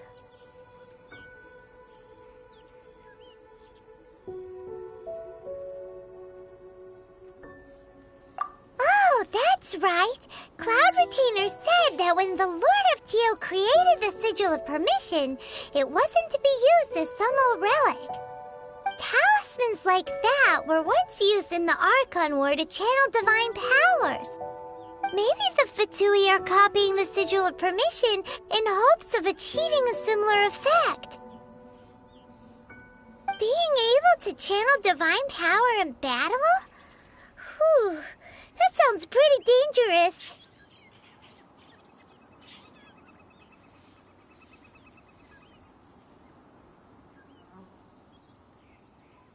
And the plot thickens. We'll need to keep an eye on Child, that's for sure. Alright, that's enough sticking around here. We gotta go meet up with Zhongli soon. The last stop on our rite of parting preparations tour is Dihua Marsh. Let's go! Paimon hates being late.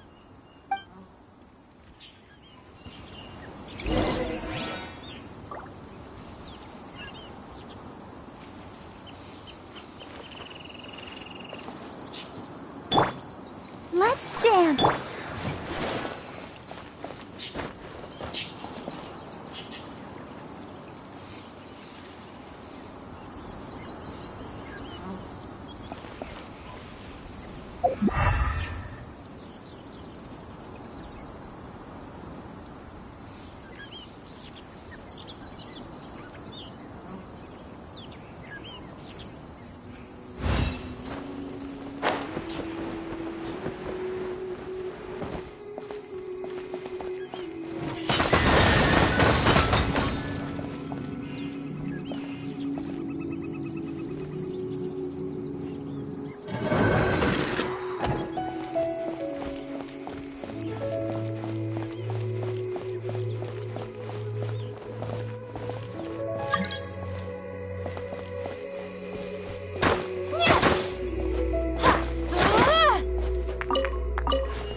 Time to rock!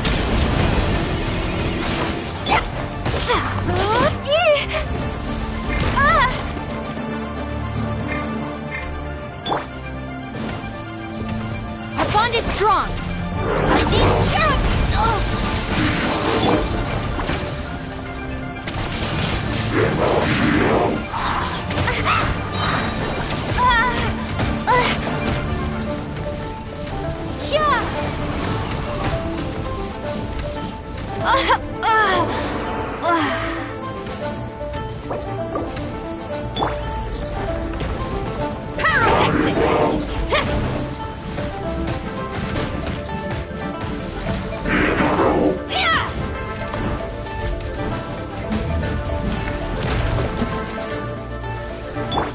I'll protect us.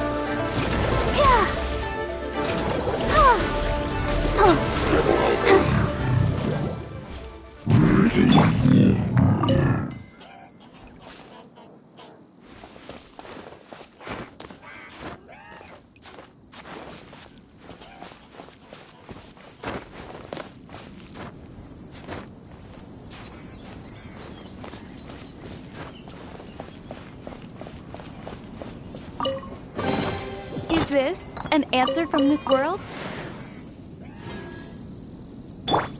Let's dance.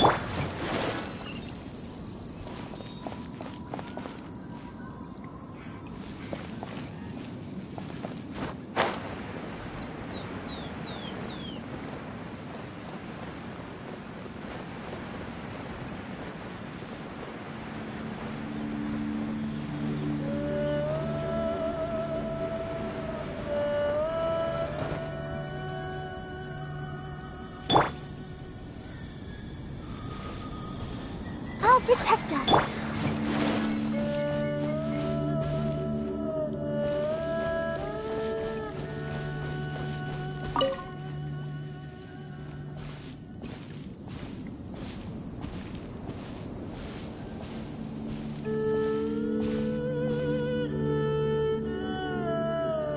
Right on time. I myself only arrived moments ago. Did you enjoy your visit to the Jade Chamber? It was so big and pretty and expensive. Paimon's never seen such a fancy schmancy place before. Indeed. It's second to none in all of Liyue. Then you met with Ningguang, I trust? What did you talk about with her? She's super rich and so generous. Paimon thinks she's very friendly. Yeah, her take on Ningguang is quite different from Paimon's. She thinks that even the tactless Yuheng is more trustworthy than her. Oh, so you also met with Keqing then? What did she have to say? She said the time of the Adepti has long passed. If even the liyue Qixing don't want to face that truth, then what future is there for liyue?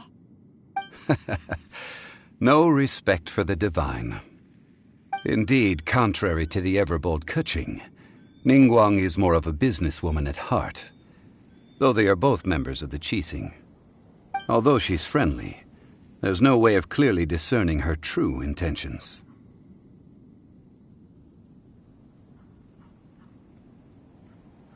Yes, she has only relied on herself to rise to her current position. No ordinary person could ever achieve that. It's said that she's the one behind the constant expansion of the Jade Chamber. It's the second most important thing to her. Even if she ever gave up the position of Tianquan, she would never give up the Jade Chamber. The Jade Chamber is only second. What's the most important thing to her then? Why, Mora, of course. All Ningguang talked about was the Fatui this and the Fatui that. She said that after Rex Lapis was murdered, the Fatui have constantly been trying to sink their fingers into liyue, and that they aren't to be trusted. That is how the Fatui have always been. It doesn't surprise me in the least.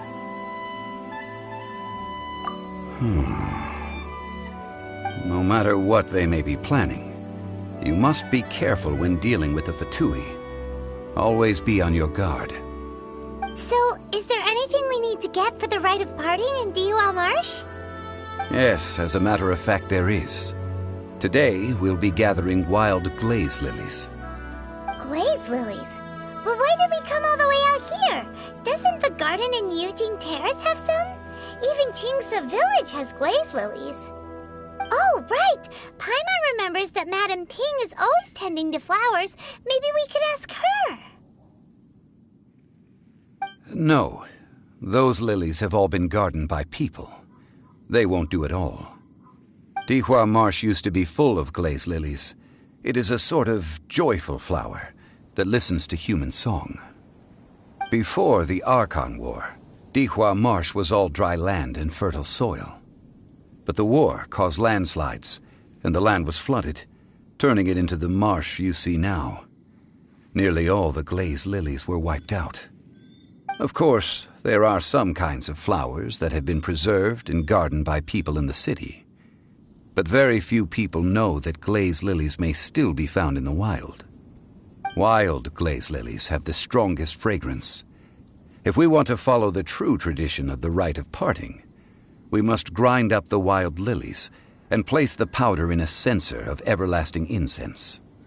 But I'll need your assistance in gathering these flowers.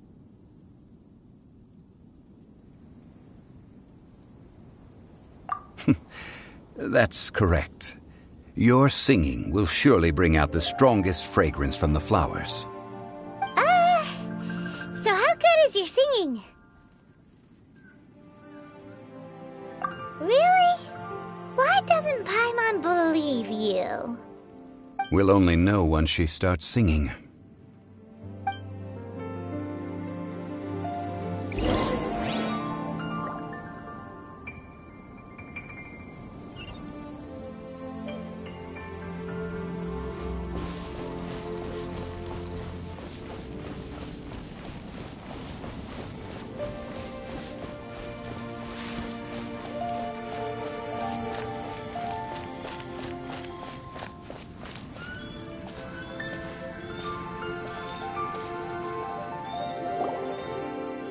It's time to sing, whenever you're ready. Da da da da da da da da da da da.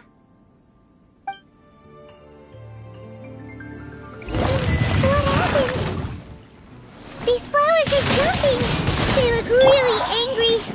Is it because you sang a song from Mondstadt that they don't understand here in Liyue?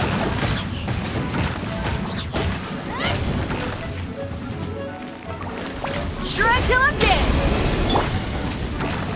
Windblade!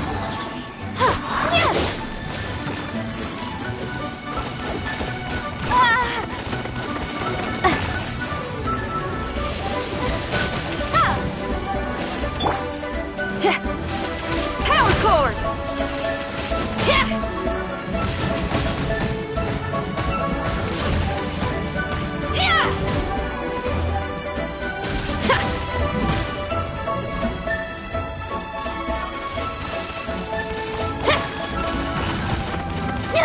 Pyrotechnics!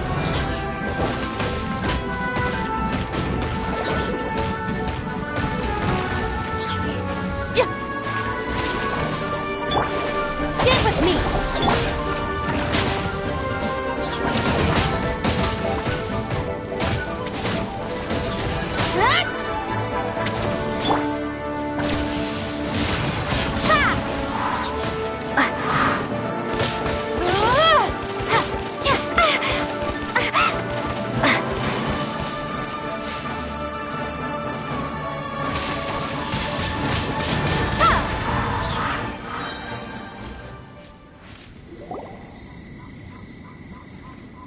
Those weren't glaze lilies. Glaze lilies wouldn't hit people.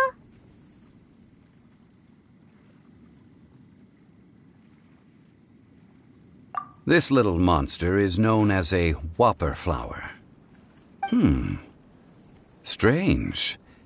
These petals look interesting. The glaze lilies used as a disguise were buried with the whopper flower for too long. The result seems to have surprisingly potent medicinal value. Let's collect what we can of these petals. Well, that's nice and all, but will those petals be useful for the rite of parting? Unfortunately, no. That's so lame. Excuse me. Are you searching for glaze lilies? Oh, hey! It's... What's-her-face? Paimon? Yongu? Who's that? You've completely forgotten my name, haven't you? Ah, that reminds me. How was your visit to the Jade Chamber? Well, it sure would have been better if you told us how to get up there. Didn't I tell you the way? Surely I did. Nope, we found the way on our own.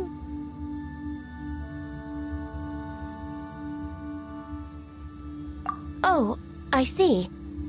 Uh-oh. I guess I really did forget to tell them. Something seems a little off about Ganyu.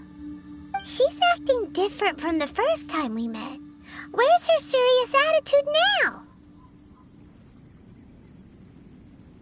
Oh, well, I met you at that time as an emissary of the Tianquan. But now, I am simply out on a stroll to see the flowers. You came all the way out here to see the flowers? Why not just enjoy the gardens of the city? Yujing Terrace is where Rex Lapis parted from this world. If I strolled through those lonely gardens now, I wouldn't be able to bear it. Whenever my duties take me near Yujing Terrace these days, I draw the windows to block my view of the gardens. Oh, sorry, we shouldn't have brought it up. No, it's quite all right. I just haven't processed my emotions yet.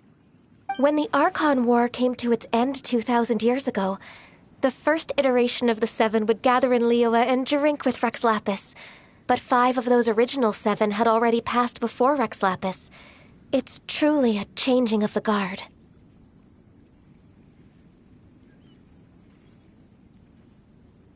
Yes.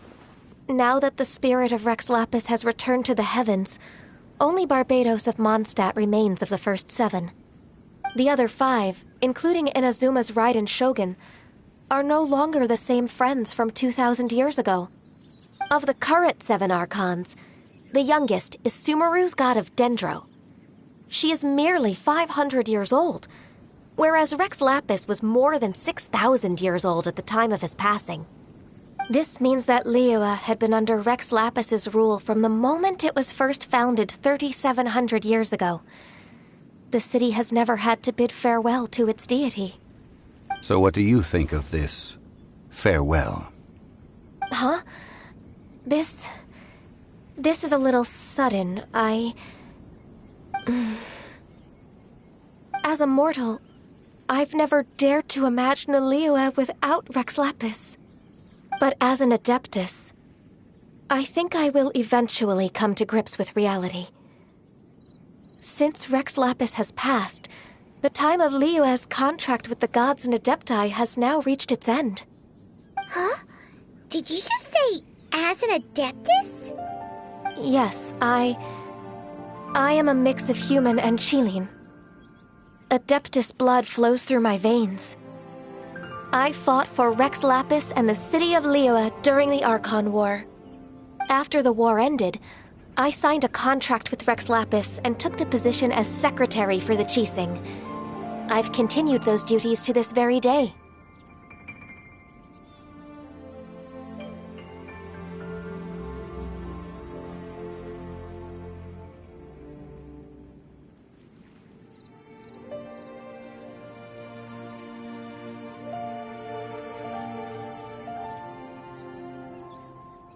Well, let's save that conversation for another day. You say that you are here looking for glaze lilies?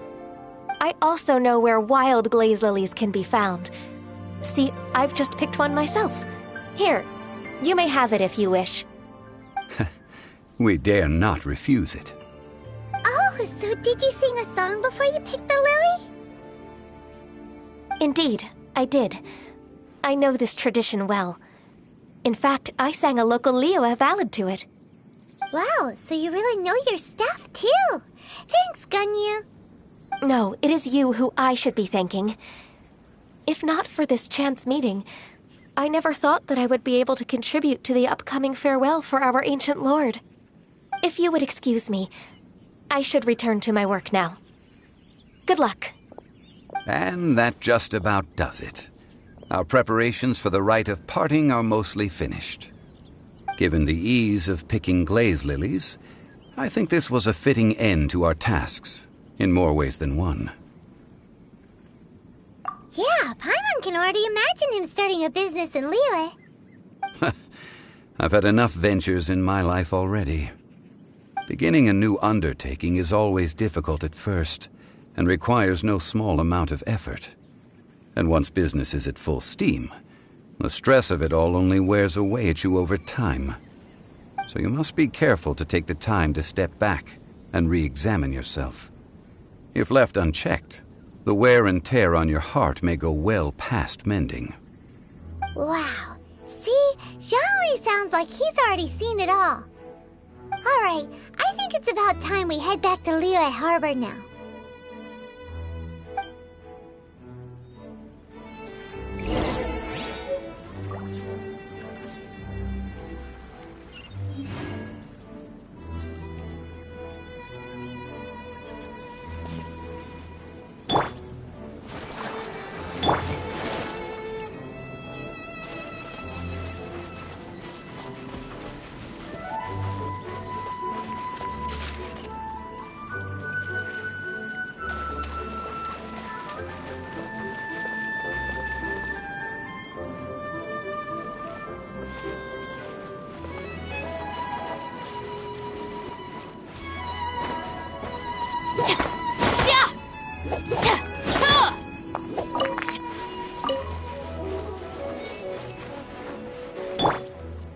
Let the show begin.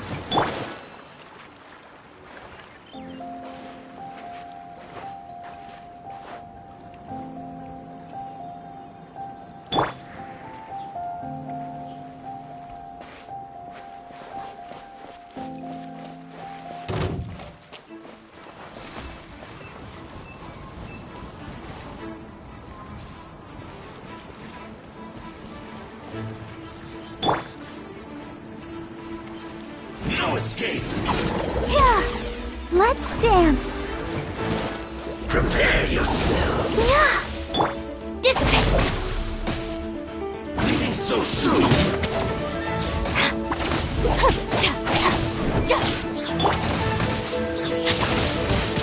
Ha! Prepare to be blown away! Can't run from death.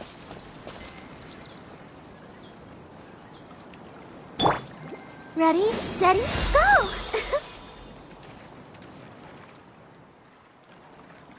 Let the show be...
Lilith and the Fatui? This atmosphere is highly abnormal. It seems as though something big has happened. We should ask around a little, just to be safe.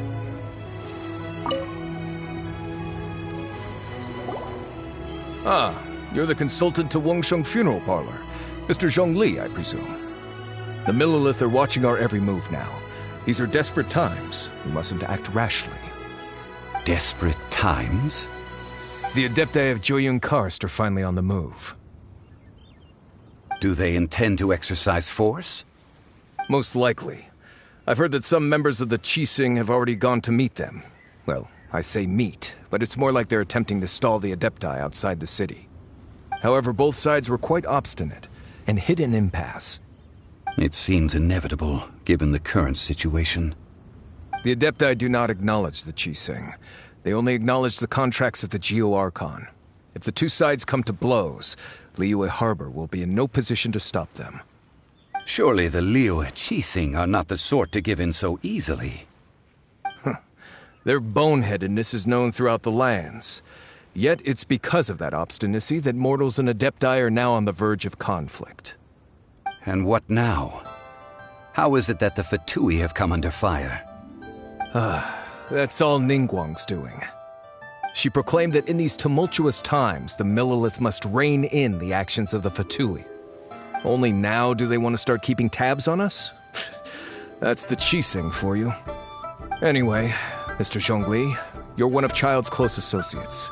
Please understand that your actions will reflect on us. Don't let anyone catch you off guard. It looks like things are about to boil over in Liyue Harbor. Do you intend to use your neutral identity as an intermediary between both sides?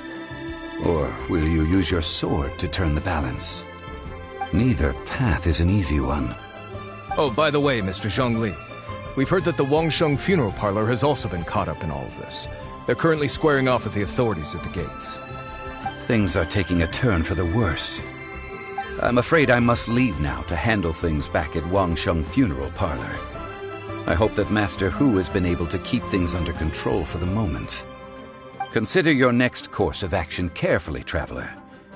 If you're trying to prevent an explosion, it may be wisest to look for the fuse first. Having connections with the Fatui seems to be quite the double-edged sword. So what does Zhongli mean by looking for the fuse? Oh, Paimon gets it. If there's anyone that wants to see the whole city turned upside down, it's definitely him. He must be waiting for the moment when no one is watching to do something really bad. But where could we find him now? Where would he go at a time like this?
Wow! This is the Golden House? It looked impressive enough from the outside, but who would have guessed that it was even fancier on the inside? And so full of Mora. This is where all of Teyvat's Mora is minted, right? In that case, maybe they won't notice if a few Mora go missing. Oh, so it's a trap! Tricky, tricky. Good thing Paimon's got you here. But even if we can't take any, we can still have a closer look, right?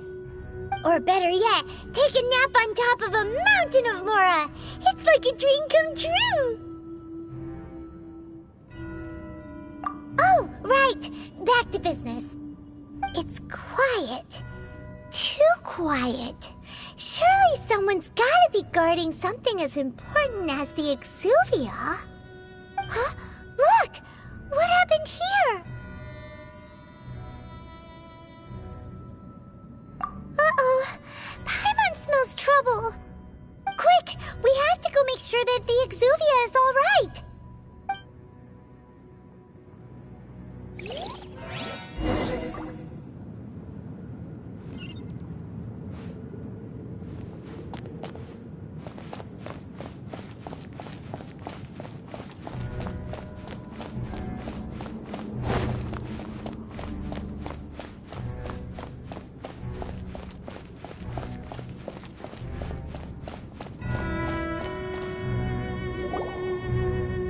You've already fulfilled your task as guides, so why do you still linger here? Haven't you already seen enough trouble for today? Huh? Who's there? If you were Fatui, I imagine that you would be entitled to a generous reward from the Tsaritsa herself. But now, you're nothing but dross, and you're in my way.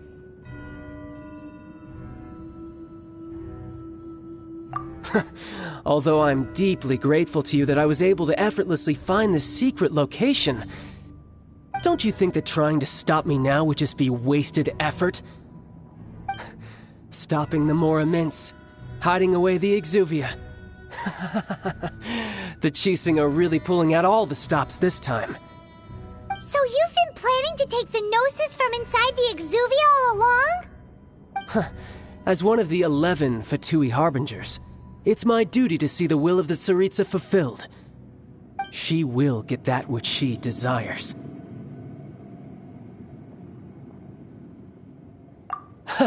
I'm not asking for your blessing, and there's nothing you can do to stop me anyway. The time for discussion and diplomacy has already passed. I mean, if it were up to me, I would have skipped that stage to begin with. But I'm willing to do as the Tsaritsa deems fit. Either way, we now come to my favorite part. A simple pleasure, and one that I am oh so delighted to be sharing with you. The battle. Battle? So you're the type that goes looking for trouble, huh? You could say that. When Signora offended the deities outside the cathedral in Mondstadt, she swiftly left the scene once her mission was accomplished. Instead of confronting you directly, she chose to rely on the snow and ice to make her escape. She wouldn't want the knights to come running towards the sound of battle now, would she? When she faces a worthy opponent, she will prioritize her mission, weigh the outcomes, and consider the consequences of her actions. But as for me, the greatest pleasure of being a harbinger lies in crossing blades with strong opponents. We won't let what happened in Mondstadt ever happen again! Oh, so you intend to fight me? Good. I won't kill you, Traveler. I'll just play along, to feel the thrill of battle. Besides, you could never defeat me, not even in your wildest dreams. But hey, try to relish the fight anyway, because if you ask me, without that, what else is there?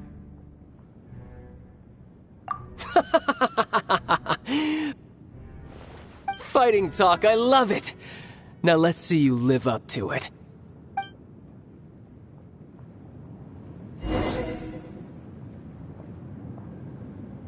This chance is hard to come by, so show me all you've got.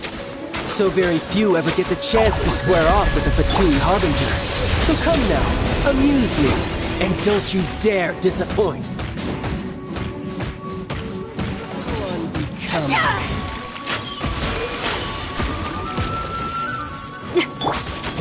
Our bond is strong.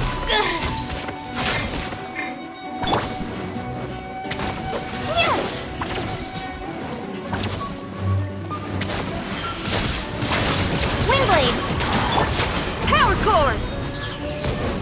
Try this. You've made some progress. Guess I should take you more seriously. Haha, good. No wonder Signora was so wary of you. Well, that just means I can go all out. Brace yourself. This is about to get tough. Now, show me what you can do against the might of a Harbinger.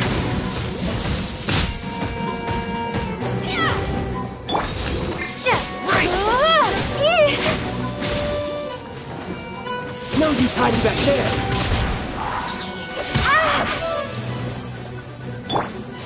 Gotcha. Amp it up! Power core!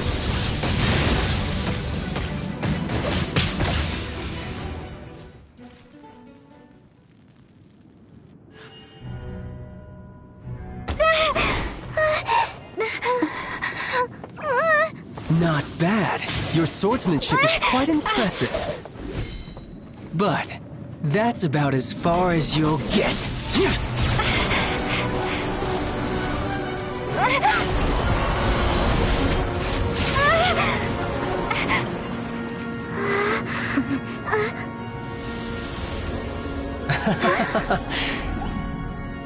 Didn't think you had that card hidden up your sleeve.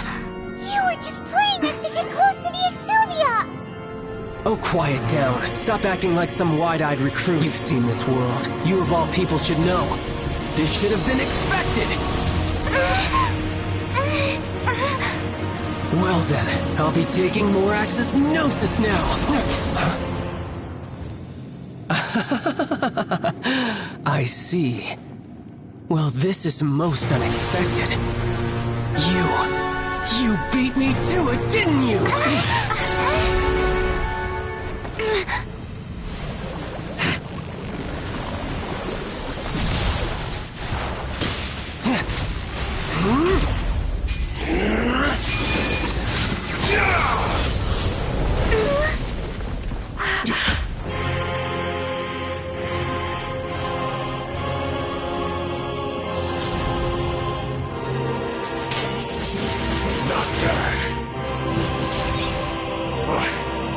This is going to cost you!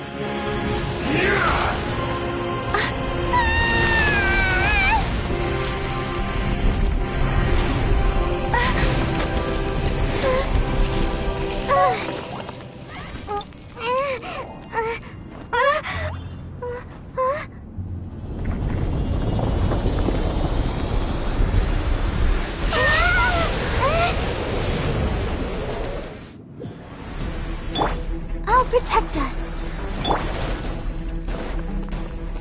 You got to the Gnosis ahead of me, didn't you? Did you simply move faster? Or did you leak the information regarding the Golden House to me on purpose? No matter. Hand the Gnosis over, now! Don't make me take it from you! We didn't take it!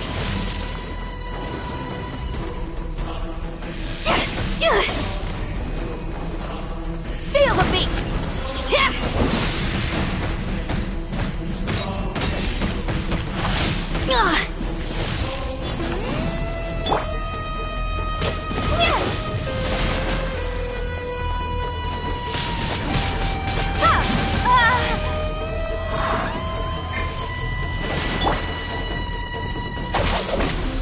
Power cord!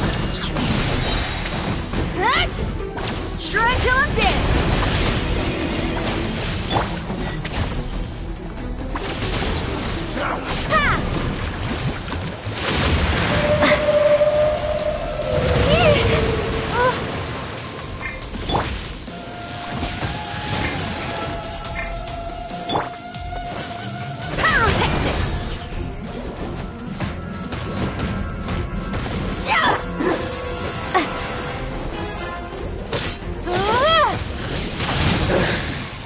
Some you win, and some you lose.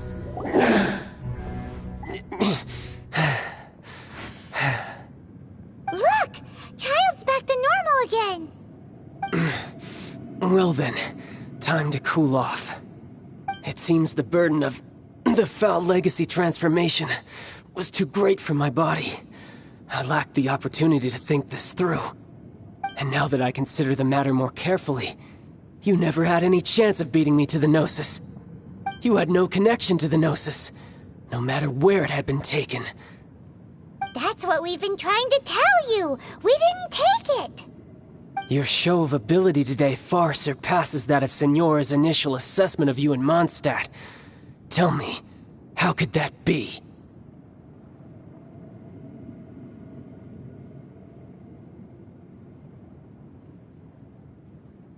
You already know the answer, don't you? I can see it in your eyes. But if that is a secret you wish to keep, I guess I'll just have to curb my curiosity. This battle has already left me satisfied. Anyone who strives as I do to grow stronger shall be called a friend, even if our friendship can only be shown in battle against one another.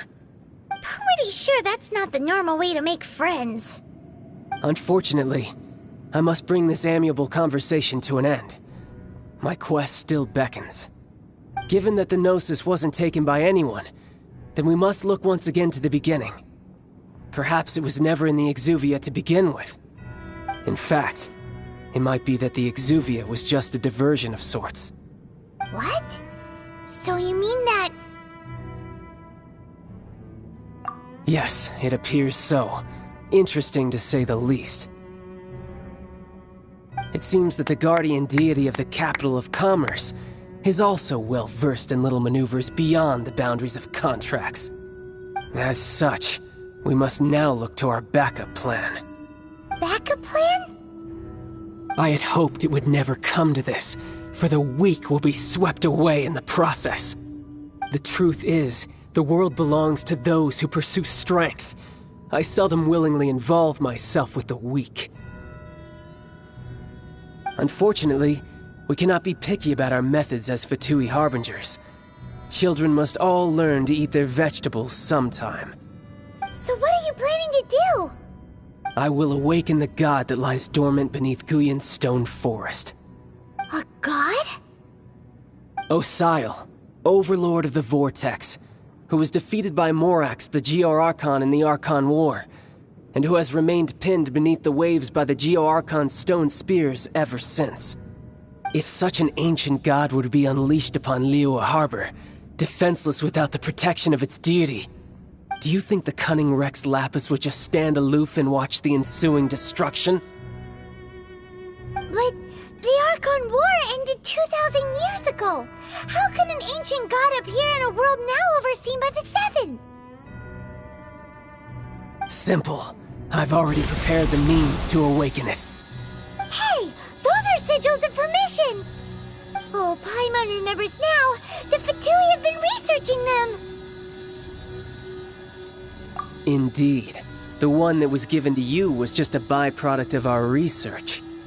With the power of so many sigils of permission concentrated in one place, along with that which was bestowed upon me as a harbinger by our Tsaritsa, breaking the subduing might of the Geo-Archon spears for a time should be no obstacle. Using the powers of ancient gods in such a situation fails to interest me, and is largely against my principles. But knowing that such an action will not only force the Geo-Archon to show its hand, but you as well, that makes matters a little more intriguing.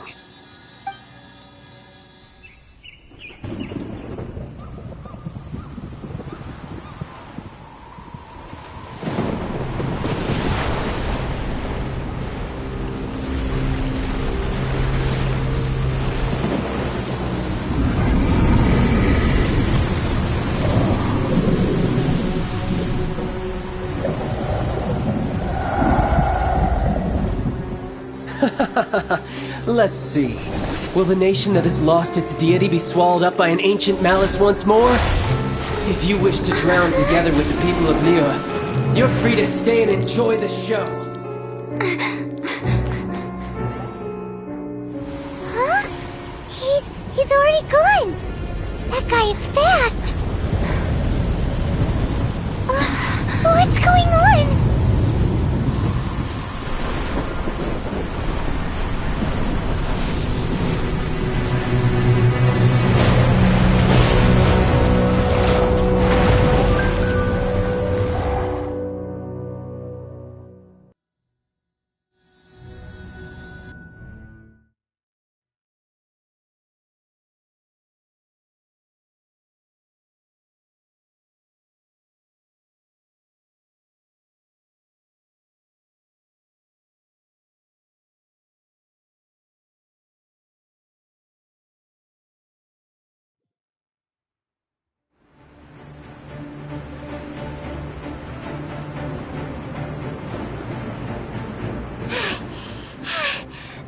Exhausted.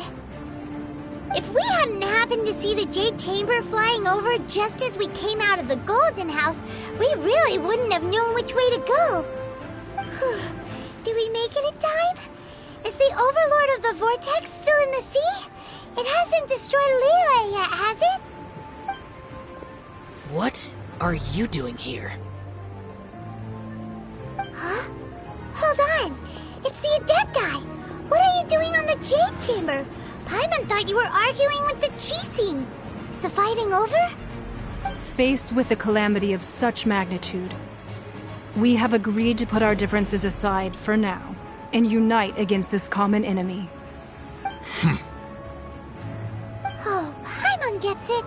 So how do you plan to defend liyue? Just seeing this Overlord of the Vortex guy puts a pit in Paimon's tummy, even from all the way out here.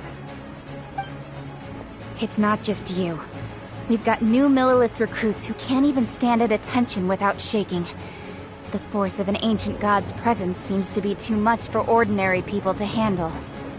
Which is why we must stop that monster before it gets any closer to Liyue Harbor. So the Archon War was fought 2,000 years ago against enemies like that thing? Now that's scary. So will the power of the Qixing, Millilith, and Adepti gathered here be enough to stop that god?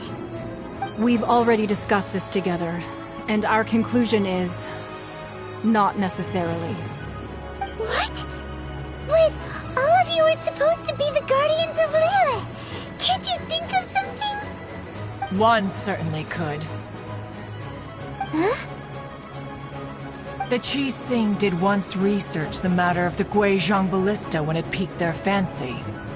And as fate would have it, one who did craft the Guizhong Ballista with one's own hands is here. For what could you mortals ever learn of Adepti mechanisms? Yet, it would take one, but a little tinkering to turn this ballista into an engine of war beyond your wildest thoughts. I suppose this is one blessing from the Adepti that we should be thankful for. So be it. We shall use the upgraded Guizhong Ballista to fight off that god. All the Adepti here can lend their strength to man it. We haven't a moment to spare. Our battle begins now. Yep.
The three Adepti are manning the Guizhong Ballista. Do not let the Fatui disturb their work! All able Millilith, with me! Let's go help too! We Adepti have not faced a god in several millennia. Let one see what you're made of then. What strength remains within you, one wishes to witness. Not breaking a sweat! My duty!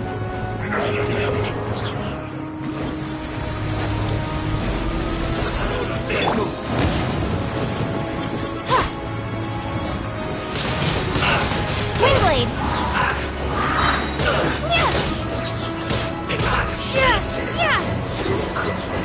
Love through.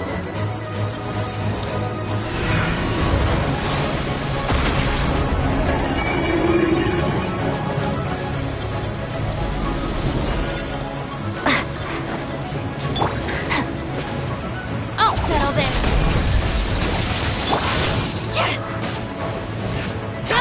Killjoy! We've all just begun. Just calculated.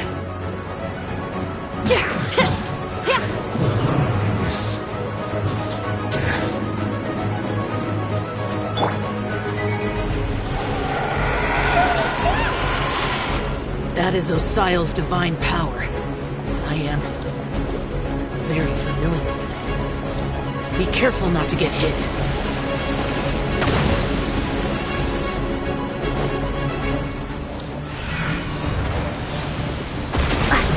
The Fatui! Their attacks are unrelenting! How daring. Snezhnai's diplomats will answer for this afterward. Every last one.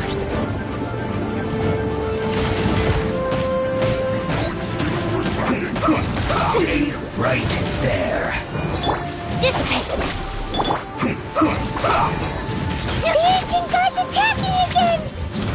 There are so many Fatui too! We can't look!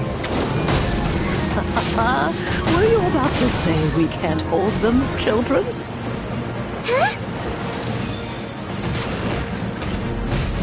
Don't lose heart. Here, take this. Adeptal energy! That light from your body, it's like the time in Julian Cars! Wow, it's Madam Pete's shockwave! This Granny's really strong! Let's end this quickly! Not cool! I guess this is it.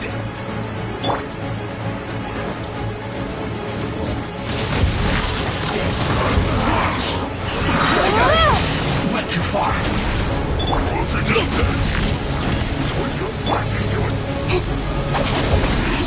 Yeah! No slacking off! The blood of the Chilean, I guard you against evil! Cast cast your fear of injury by the wayside and fight with all your might. I too did this during the Archon War.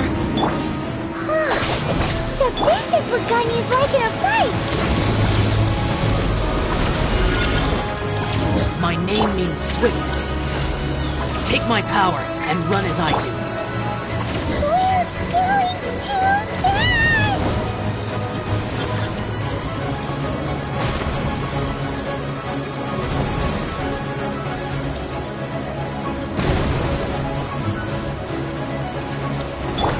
I'll protect us.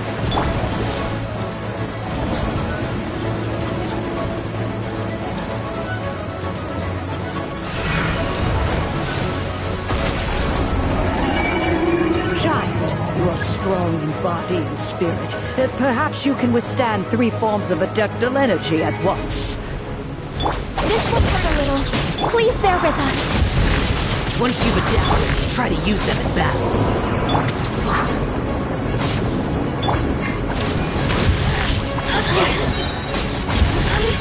Blink! Let me amuse myself a little. Time to rock! Look at me. Just once.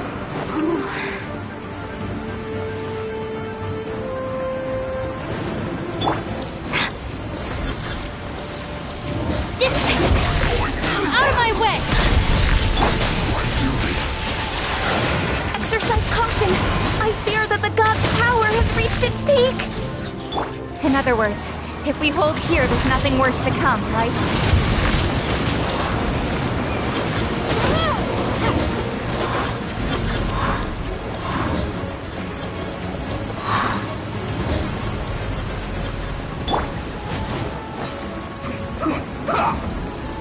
Amp it up!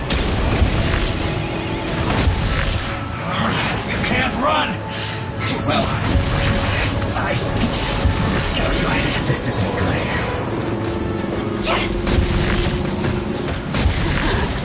Let me amuse sister. Ready, steady, go! Our bond is strong. Power cord! This is it. Try till I'm dead. Let the show begin. Be gone!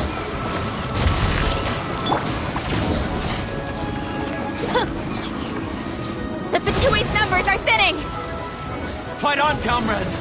Once we finish this lot off, the Adepti will be able to deal with the god in peace.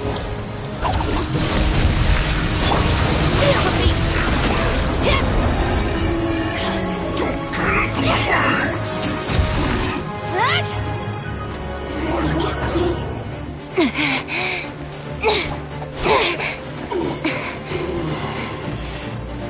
The interlopers are no more. Now we may commit ourselves fully.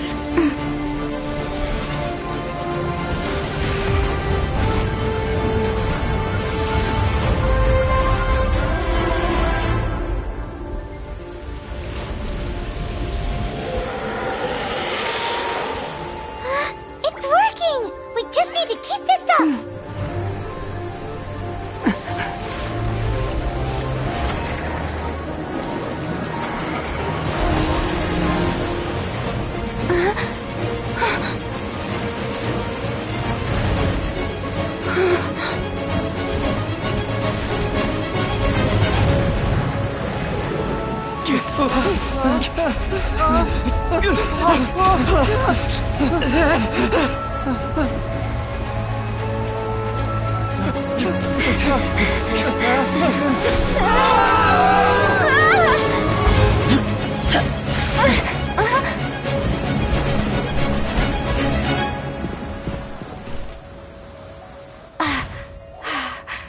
Be careful now.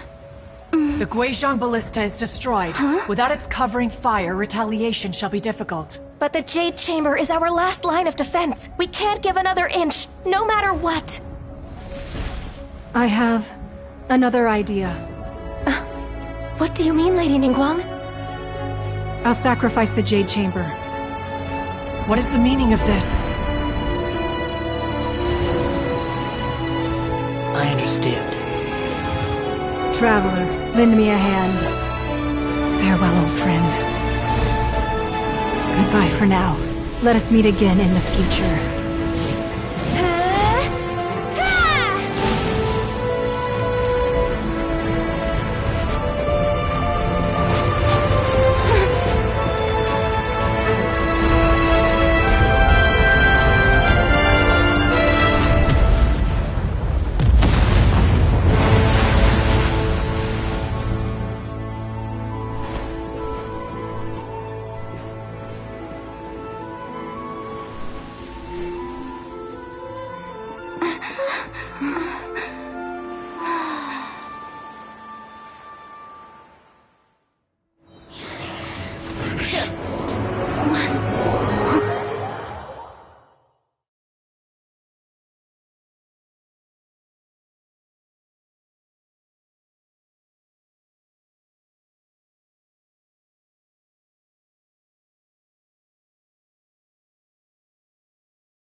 Is it finally over? The ominous aura of that monster has indeed begun to fade. The effects of the Sigil of Permission last but a short time. It will be some time before the Overlord of the Vortex can make any waves again. We are indebted to you for your assistance. If the Adepti hadn't happened to be here, the future of liyue Harbor would surely have been in great jeopardy. Save your flattery. We didn't just happen to be here.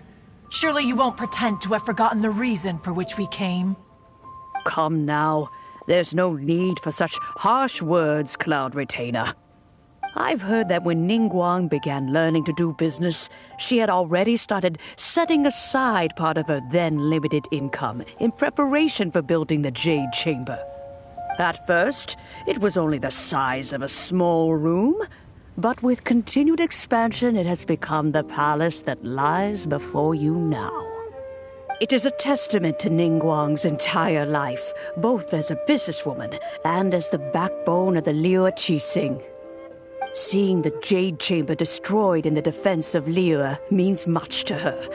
To me, such cooperation and sacrifice deserves at least some recognition, don't you agree? Well, I was really hoping you would say that such sacrifice could at least be used as some leverage in our negotiations. Thank you all for hearing me out. We know very well why the Adepti came here today. But please forgive us. We cannot yield to your wishes. Oh? 3,700 years. According to our records, the Adepti signed a contract with Rex Lapis to protect Liyue 3,700 years ago. Even to this very day, Liyue and its lands have stood the test of time, immovable as stone, just as it was thousands of years before. This is truly no small feat. But that does not mean that the Liyue of today is the same city as it was all those years ago. Do not merely cast your protective gaze upon the land. Instead, focus your sights on our city and each of the citizens that dwell within it. Are you questioning our means of protecting Liyue? I mean no offense. I simply hope that our Adepti forebears would see Liyue in a new light. Forebears, you say? One doubts you would be fit to be part of such a lineage. This morning, Rex Lapis appeared to me in a dream. What? In the dream, I yearned to tell him that we Qixing, though mortal, are equally bound to the contract. Each passing generation of the Qixing leaves many things of value to be inherited by the next generation. I also thought to tell him how the past generations of Qixing had strove under his rule to survive in our mortal world. establishing a network of contracts which has since come to be known as trade. But I dared not speak. I could only gaze at him in silence until the moment I awoke. Oh, Ningguang. Yet another perspective. What are you trying to say, Outlander?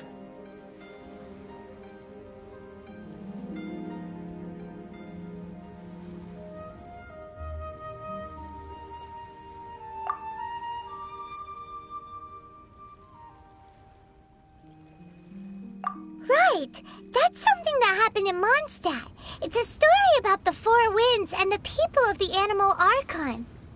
The Animal Archon sought to quell the strife between the two sides, because he believed that such conflict would only scar the hearts of both, and that nothing good would come of it. Each of the 7 nations has its own scars from the past. Though your point is the very height of simplicity. As Adepti, we've become a laughingstock, to be chastised thus by an outlander who has lent us such succor. All right, all right. Didn't Ningguang suggest that we should focus on the city and each of its citizens? I know I already have, so why not see for yourselves? I apologize for appearing in full armor. I am afraid I cannot show the proper courtesies. And who are you? I am Feng Yan, a sergeant of the Millelith. I have come to extend my thanks to the Adepti. I thought this battle would perhaps be my last. But thanks to the aid of the Adepti, our forces were not as badly battered as I feared we might be. Although I am a mere mortal soldier, I promise to hold the line and never betray the grace given to us by the illuminated Adepti this day.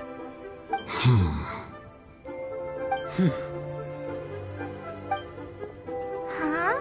Why does everyone look so down? Didn't we just beat that big monster? Weren't you frightened, dear? It was quite the predicament. I wasn't afraid. All the strong Millelith guards were there, and those powerful heroes with their visions were there. Everyone was there. When danger is near, everyone always protects me. And the rest of the time, they make fun toys and tasty snacks and loads of things that make the harbor so pretty. Thanks for protecting liyue Harbor. Please come visit us for the next lantern rite. Unfortunately, we wouldn't be able to participate. Huh? Because we are Adepti. Oh, okay. It must be hard being an Adeptus. Aww. You see, this is what Liyue is like today. The country of contracts is grateful to the Adepti for their protection, but it is no longer necessary for the city to rely on the Adepti's power to solve every little niggling matter. Although their blood is weak, there is still strength to be found in those we call mortals. The time of contracts between gods and liyue has long since passed. Now is the time of contracts between liyue and its people. Seeing the port around us now, it is hard not to feel a bit out of place. Wouldn't you say so, Cloud Retainer? Your line of inquiry is askew. One did not spearhead this expedition to Liyue Harbor. Seems like the Adepti have had a change of heart.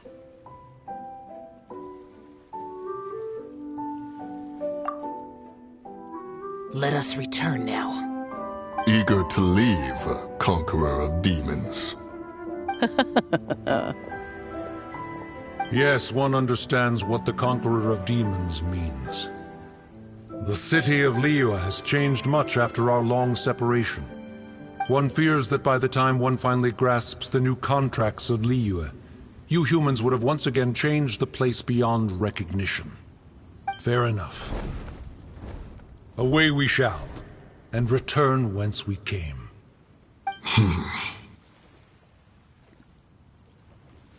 Since we Adepti have consensus, then one shall persist no further.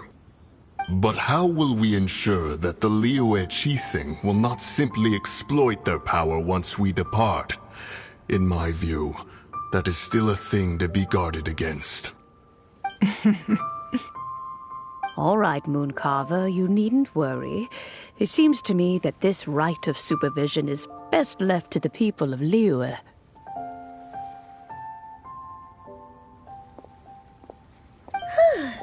Looks like the conflict between humans and Adepti was avoided. All's well that ends well, huh?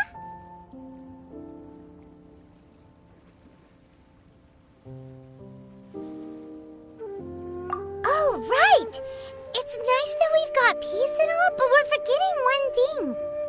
Child wanted to unleash the god so he could lure Rex Lapis out. But we were able to handle the Overlord of the Vortex on our own, so Rex Lapis never showed up. Oh, and speaking of that, don't we still need to get to the bottom of that Archon's death, too?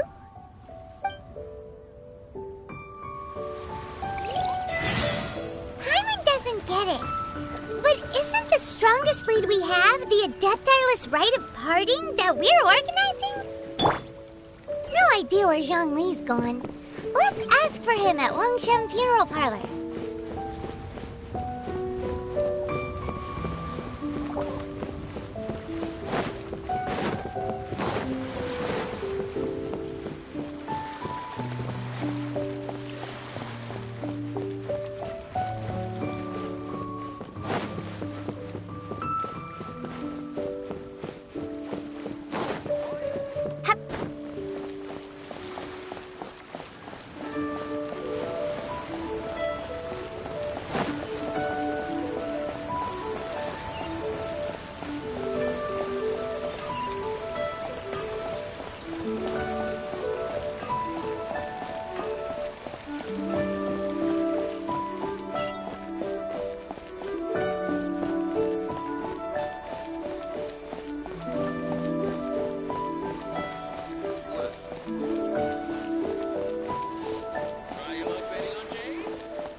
Is there anything I can do for you two?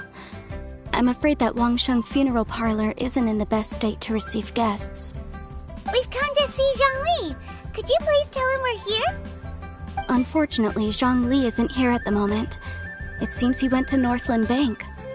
Doesn't the Northland Bank belong to the Fatui? Last time we saw Zhongli was before we went to the Golden House. Do you think he doesn't know about the attack on Liyue? Visiting the Fatui at a time like this could only mean more trouble. We had better go and make sure that everything is okay.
You call this cooperation between Harbingers? Cooperation involves communication, you know. Don't take it to heart, child. Besides, aren't you happy that you got to skip the formalities and bring chaos to the land? I'm sure you must have enjoyed that. Oh, it seems that some of your friends have arrived. Hey, it's Zhongli and Child. And... It's you two.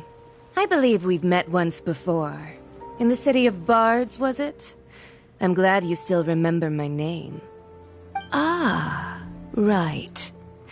I imagine that it must have been rather hard to forget watching helplessly as something precious was snatched away from your friend. No, don't let her get to you! You've yet to gather the powers of all 7 elements, and our last battle at the Golden House was almost more than you could handle. So it might be best to keep things peaceful this time, seeing that 2 of the Harbingers are here. Well, if it isn't you two. This is our first time seeing each other since liyue was nearly wiped off the map. This is certainly a bit awkward, wouldn't you say? Paimon knew that we should never have trusted a Fatui Harbinger. Oh, now don't say that. Sure, I may have misled you, but I never had anything against you personally. Besides, I thought we were getting along quite well together, didn't you? Except for that little tussle we had at the end. Nothing personal. We just have different views, that's all. Of course, you may very well hold this against me, but that's up to you. The real deceivers here are Senora and Zhongli. Curse them for leading me on. So actually, I think... Stop wasting time, child. There'll be plenty of time to chat once I'm through here. You remember the agreement, Morax. Now, if you would be so kind. The Gnosis, please.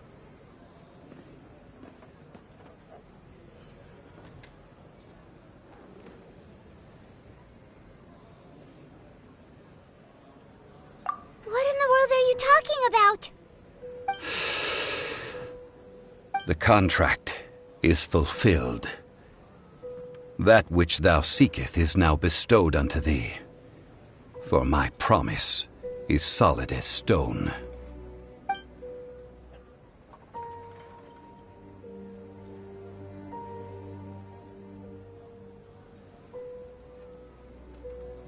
How sanctimonious.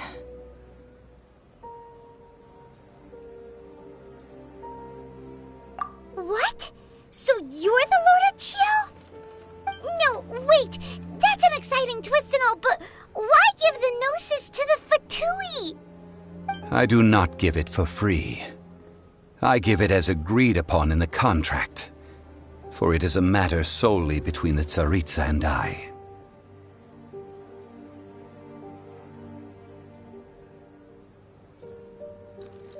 Yeah, you don't think you went a little bit too far with that whole fake death thing?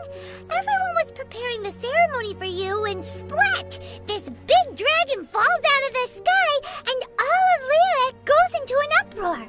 Talk about a disaster. Gathering all the forces that had been bubbling behind the scenes, and then stirring them together in a pot that was bound to boil over.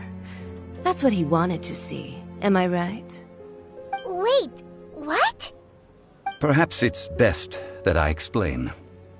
As you know, I've dwelt upon this world for more than 6,000 years.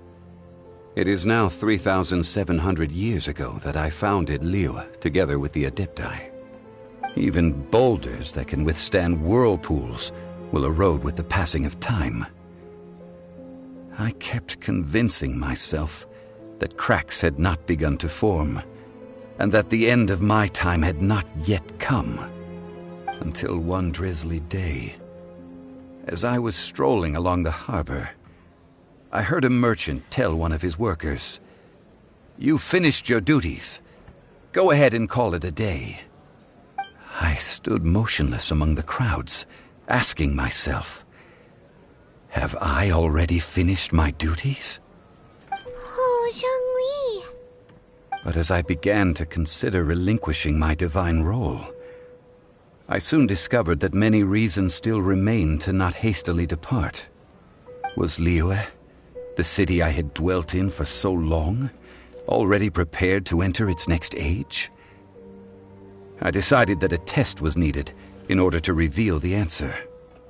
So I feigned my own death, and gathered the cast of Child, the Adepti, and the liyue Qixing to play their roles together on the stage that was Liyue.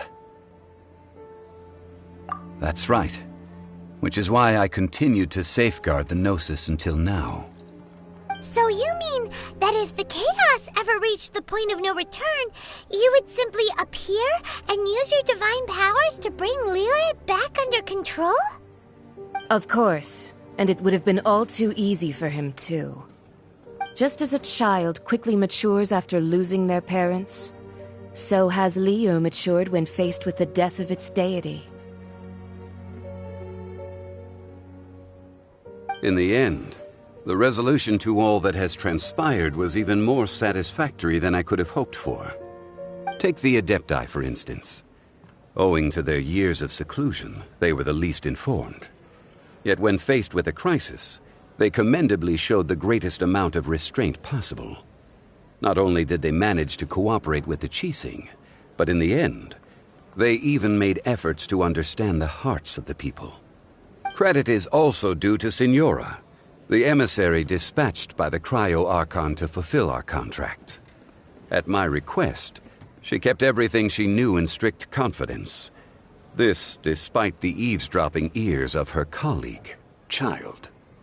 This meant I could remain as Zhongli, even having the chance to fulfill the age-old traditions of Liyue in this mortal form. Thank you for joining me on this journey, traveler. All of these things turned out as I had planned. There is only one thing that I had not anticipated, and that was the conduct of the liyue Qixing. I had expected them to do no more than the Adepti, to come to the defense of Liyue. But when all was said and done, they seized the opportunity to supplant Liyue's divine protectors, and used the subsequent power vacuum left by my death to quickly gain complete control of Liyue. Huh? That doesn't sound good at all! Ha! On the contrary, I think it is excellent. I had always feared that it was too soon for them to take over from me. And it was also that which I longed for the most. As such, this is the best parting gift anyone could have given this god of old. Hey, what about me? Doesn't anyone feel the least bit of remorse for deceiving me? You've practically kept me in the dark! I think that thanks would be more appropriate. You certainly played no small part in all of this, wreaking havoc and turning the city upside down. The Lord of Geo ought to thank you for your performance, if anything. If you hadn't created the pressure of a battle between mortals, Adepti, and a god, the lump of coal resting in the hands of the Geo-Archon, Liyue, would never have been able to become a dazzling diamond of a city. Huh? Just whose side are you on, mocking me like that? Are you itching for a fight?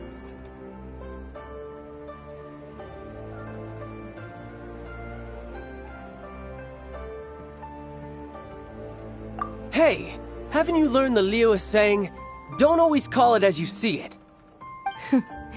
Well then, with the Gnosis in my possession, I have no use for such idle chatter. We should return to Zapoljarny Palace and seek an audience with Her Majesty, the Tsaritsa. Come, child. Fine. I'll meet you there later. I'm not sharing a boat with the likes of you. Do as you wish.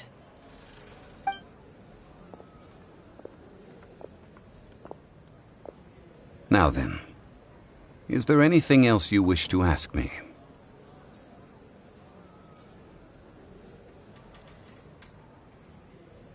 Right! As Zhongli always told us, a good trade is a fair trade. Paimon has no idea what could be a good trade for a Gnosis. Realistically speaking, there is no such thing. Huh? However, I am the god of contracts. For thousands of years, I have made countless contracts. If the deal was of no benefit, then I certainly would not be inclined to agree to it. My agreement with the Cryo-Archon will be the last of my contracts as the Geo-Archon. My contract to end all contracts. As for the bargaining chip that the Tsaritsa used to balance the scales, uncover that answer for yourself in your future journeys.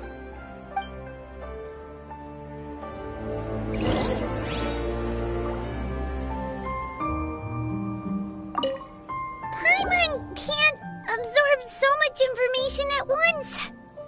So, Zhongli, what sort of contract did you sign with the Cryo-Archon? Paimon's so curious. One of the clauses of our contract was not to divulge any of its contents. Ugh, you're so petty.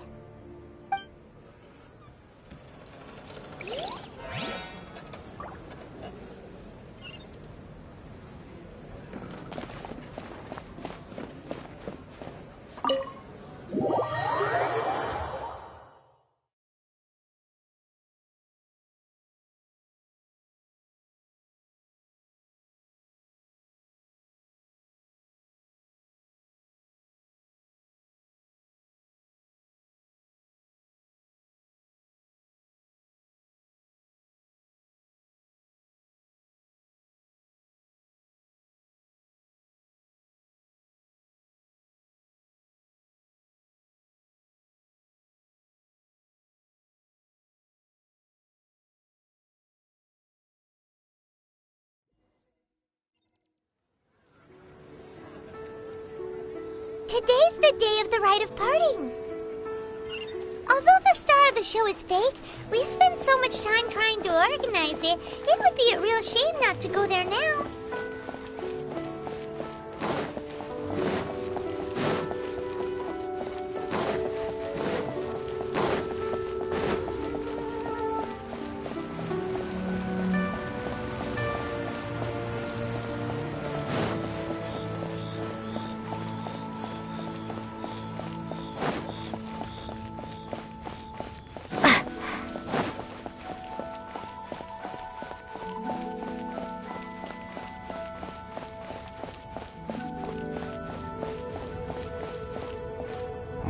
Well, since we're going through with this rite of parting, I guess it means that those rumors hit the nail on the head.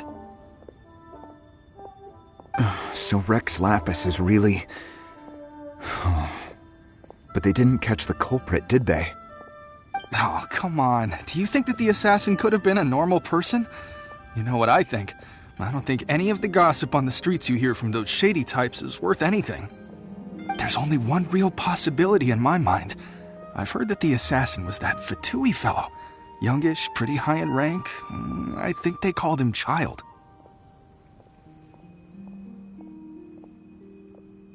The Fatui? They certainly are very suspicious. Who knows what those greedy, crooked folks... Shh! Lower your voice. If the Fatui catch you in their sights, Rex Lapis won't be around to protect you this time.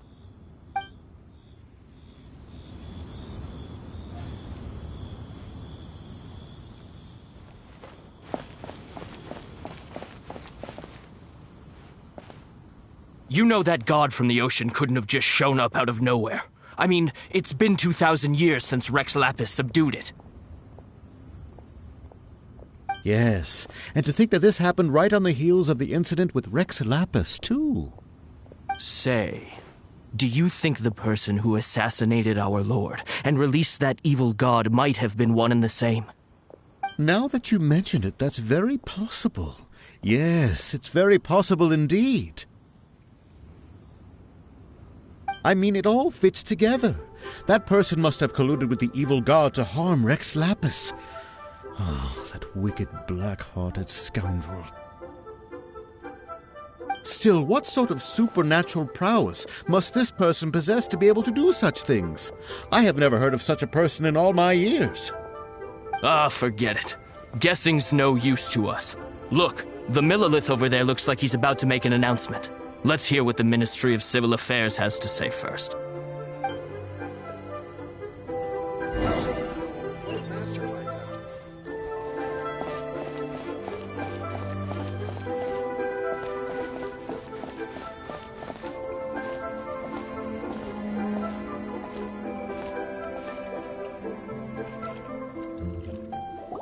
Hear ye all!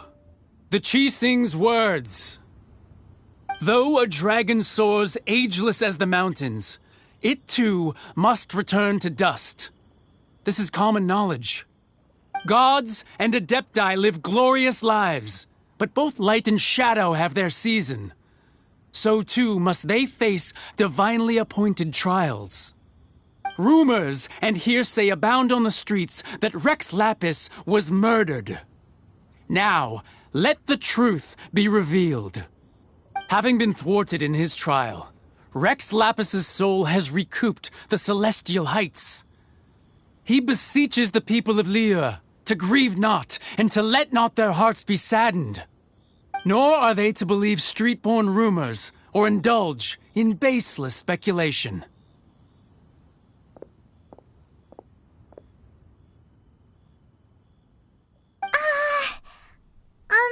Paimon needs a translation on what the Qixing's announcement said.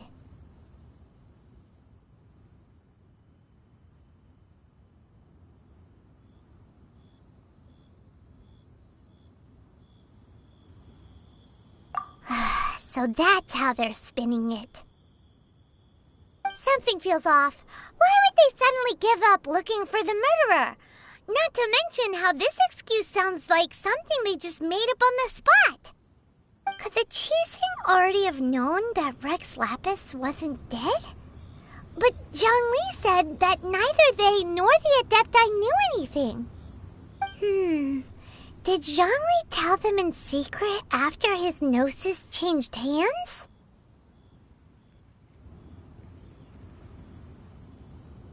Exactly, right? Ooh, seems like the rite of parting has been going on for a while now. Let's go have a look.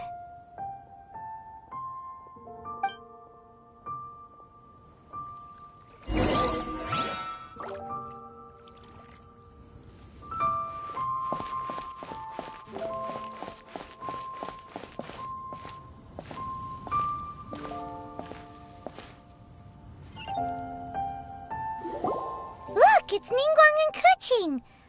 Are they saying something? Are their speeches over? As said previously, Rex Lapis's soul returning to the heavens is the end of the contract. And it is also the end of an era. 3,700 years of contracts burnt and reduced to ash. We, the people of liyue, were indeed prosperous. But blinded by our prosperity, we forgot that time can be pitiless. The long, unending dream of our Archon walking among us. Now that we have awoken from our dream, we must learn to say farewell. Will you stand with us as we re-establish our contracts? As we build a new age of prosperity? So concludes the words of Her Eminence the Tianquan. Does Her Eminence the Yuheng have anything to add?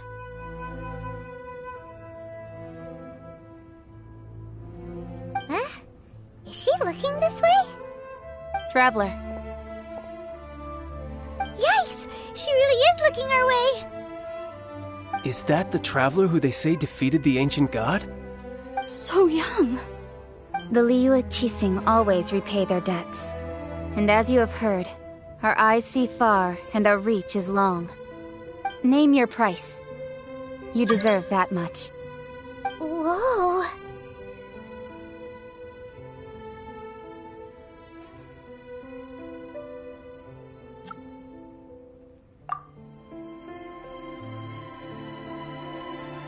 Well, could you help me put up some missing person posters?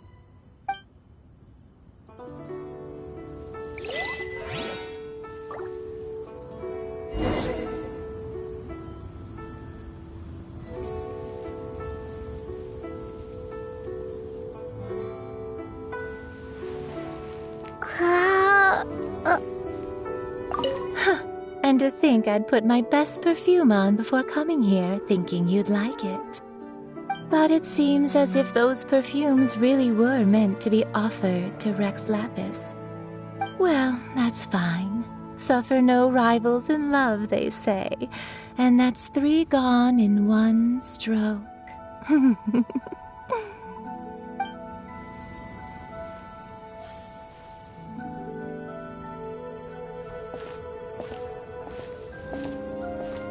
Ah, Rex Lapis. Oh, Rex Lapis. Now that I think about it, if everyone's of the same mind as me, perhaps mementos for Rex Lapis might be the best short-term business opportunity.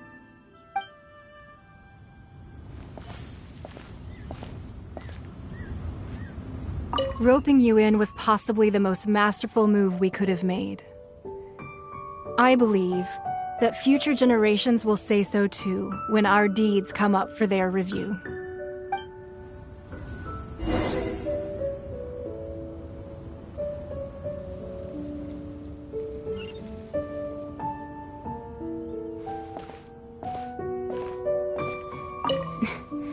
Why, you... Were you just trying to look cool earlier, or are you really that selfless? If you were looking for someone, you could have just told me that in private.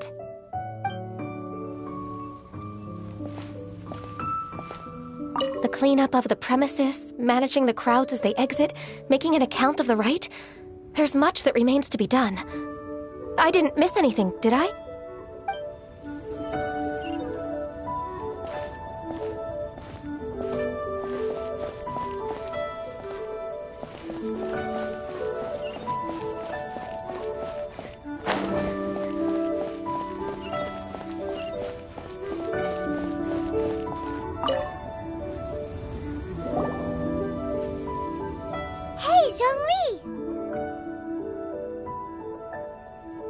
Look at this.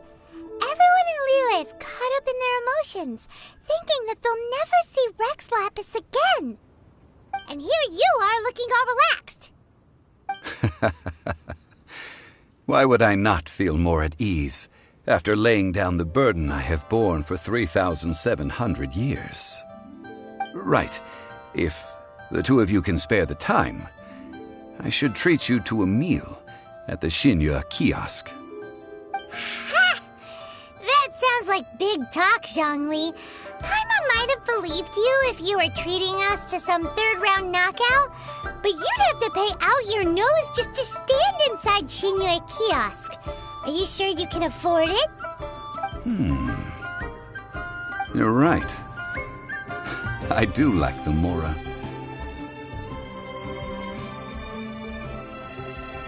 As the Rex Lapis Morax, I can easily create Mora. But since I have chosen to walk this earth as the mortal Zhongli, I should abide by the same rules that mortals do. When I was journeying with you, though I still had the Gnosis in hand, I knew that I must soon retire from my role as an Archon. So I had to rehearse a little for my new life. Oh, no wonder! Paimon gets it now. You didn't look at the price tags when we were spending because you've never had to. But since you weren't used to not being able to just make more Mora as and when you wanted to, you had to try becoming a parasite to society who lives off of other people's credit. Well, we were only spending Fatui money. You don't have to say it like that. In the City of Commerce, we do not merely exchange money or goods. We also exchange knowledge, memories, and foresight, as well as positions, roles, and lives. The Archon Morax could never experience life as the true mortal Zhongli could, no matter how many times he descended to be with his people. I must thank you for that. I will treasure the memories that I made as Zhongli, traveling the streets of Liyue with you. That is true. But there is no journey that does not end. No meetings without partings. Paimon thinks that we should make a move and continue our search for the Seven. I fear that continuing your journey may be difficult. The nation that neighbors Liyue by sea, Inazuma, is presently closed. The Electro-Archon Ball. And just as the people of Liyue preferred to call me Rex Lapis, she too goes by another name among locals in Inazuma. Paimon thinks we've heard that one before. Raiden? That is the case. And since Raiden is also the shogun of Inazuma, people call her the Raiden Shogun.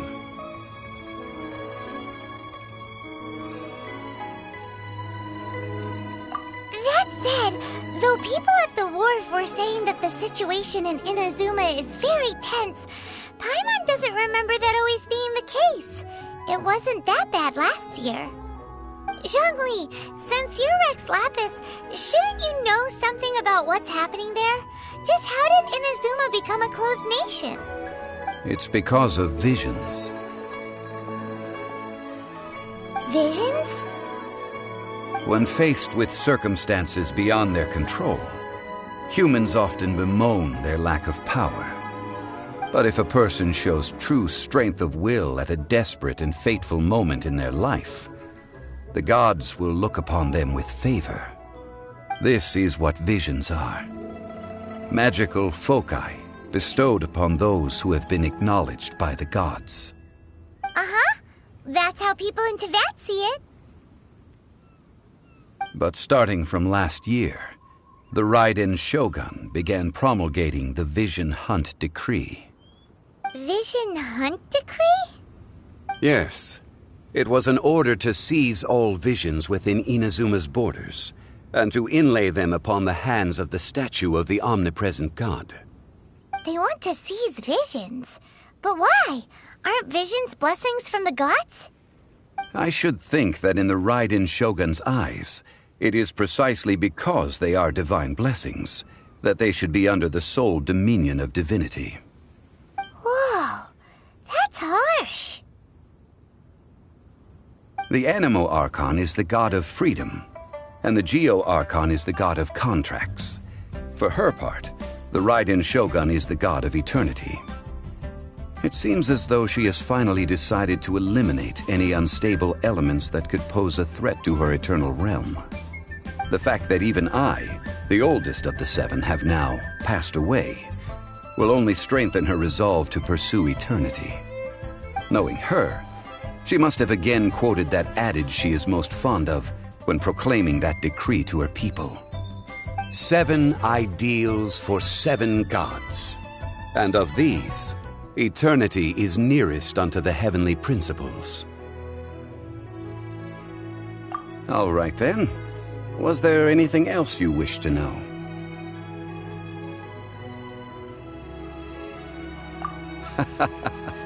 Ah, that was a good one.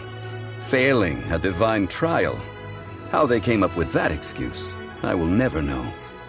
That said, the reason why the Qixing were so eager to resolve the incident and stop pursuing the culprit was indeed because they received news in secret that Rex Lapis was not dead. I hinted as much to the Adepti as well. How did I accomplish that, you ask? Have you ever heard of this particularly convenient Adepti art known as gifting dreams and visions? All right then. Was there anything else you wished to know? Yeah, about that. Before the Qixing made their announcement, we listened to a lot of people talking on the way. Most of them put the blame for everything on Child. These are indeed false accusations. But it remains undeniably true that Child did send people to the Jade Chamber to prevent the Adepti and the Qixing from defeating the ancient god. I've heard that Ningguang is busy milking that for all it's worth on the foreign relations front at the moment, browbeating the envoys of the Fatui. Ha! Those poor Snezhnayan diplomats. If it were not for Child's exalted position as a harbinger, I'm certain that they would have shifted all the blame to him and called for his dismissal by now. All right then. Was there anything else you wished to know?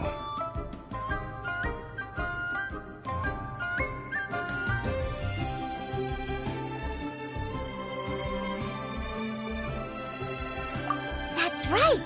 Zhongli, now that you don't have your gnosis, what's going to happen to all the Mora in Teyvat? Since Morax is dead, are they all just gonna disappear? Also, isn't the Golden House the only mint in the entire continent? Will it even continue to work? The Mora present now will not vanish. But the Golden House will indeed have to cease operations for a lengthy period of time, since creating Mora requires the use of the Geo-Archon's power. This is terrible! We're all about to run out of Mora! The world is coming to an end! Yes, this is indeed a major issue from a financial standpoint. Well, I suppose we'll just leave such troublesome matters to the liyue to debate. Then, did you at least set some private funds aside for yourself? Oh, a private fund. This does seem like a good, logical, common-sense idea. It's a shame. What's a shame? It's a shame that I didn't think of it at the time. All right, then. Was there anything else you wish to know? Well, then. I suppose you'll have to find a way to get inside this closed nation. Have patience. I suspect that some serendipity must first come into play.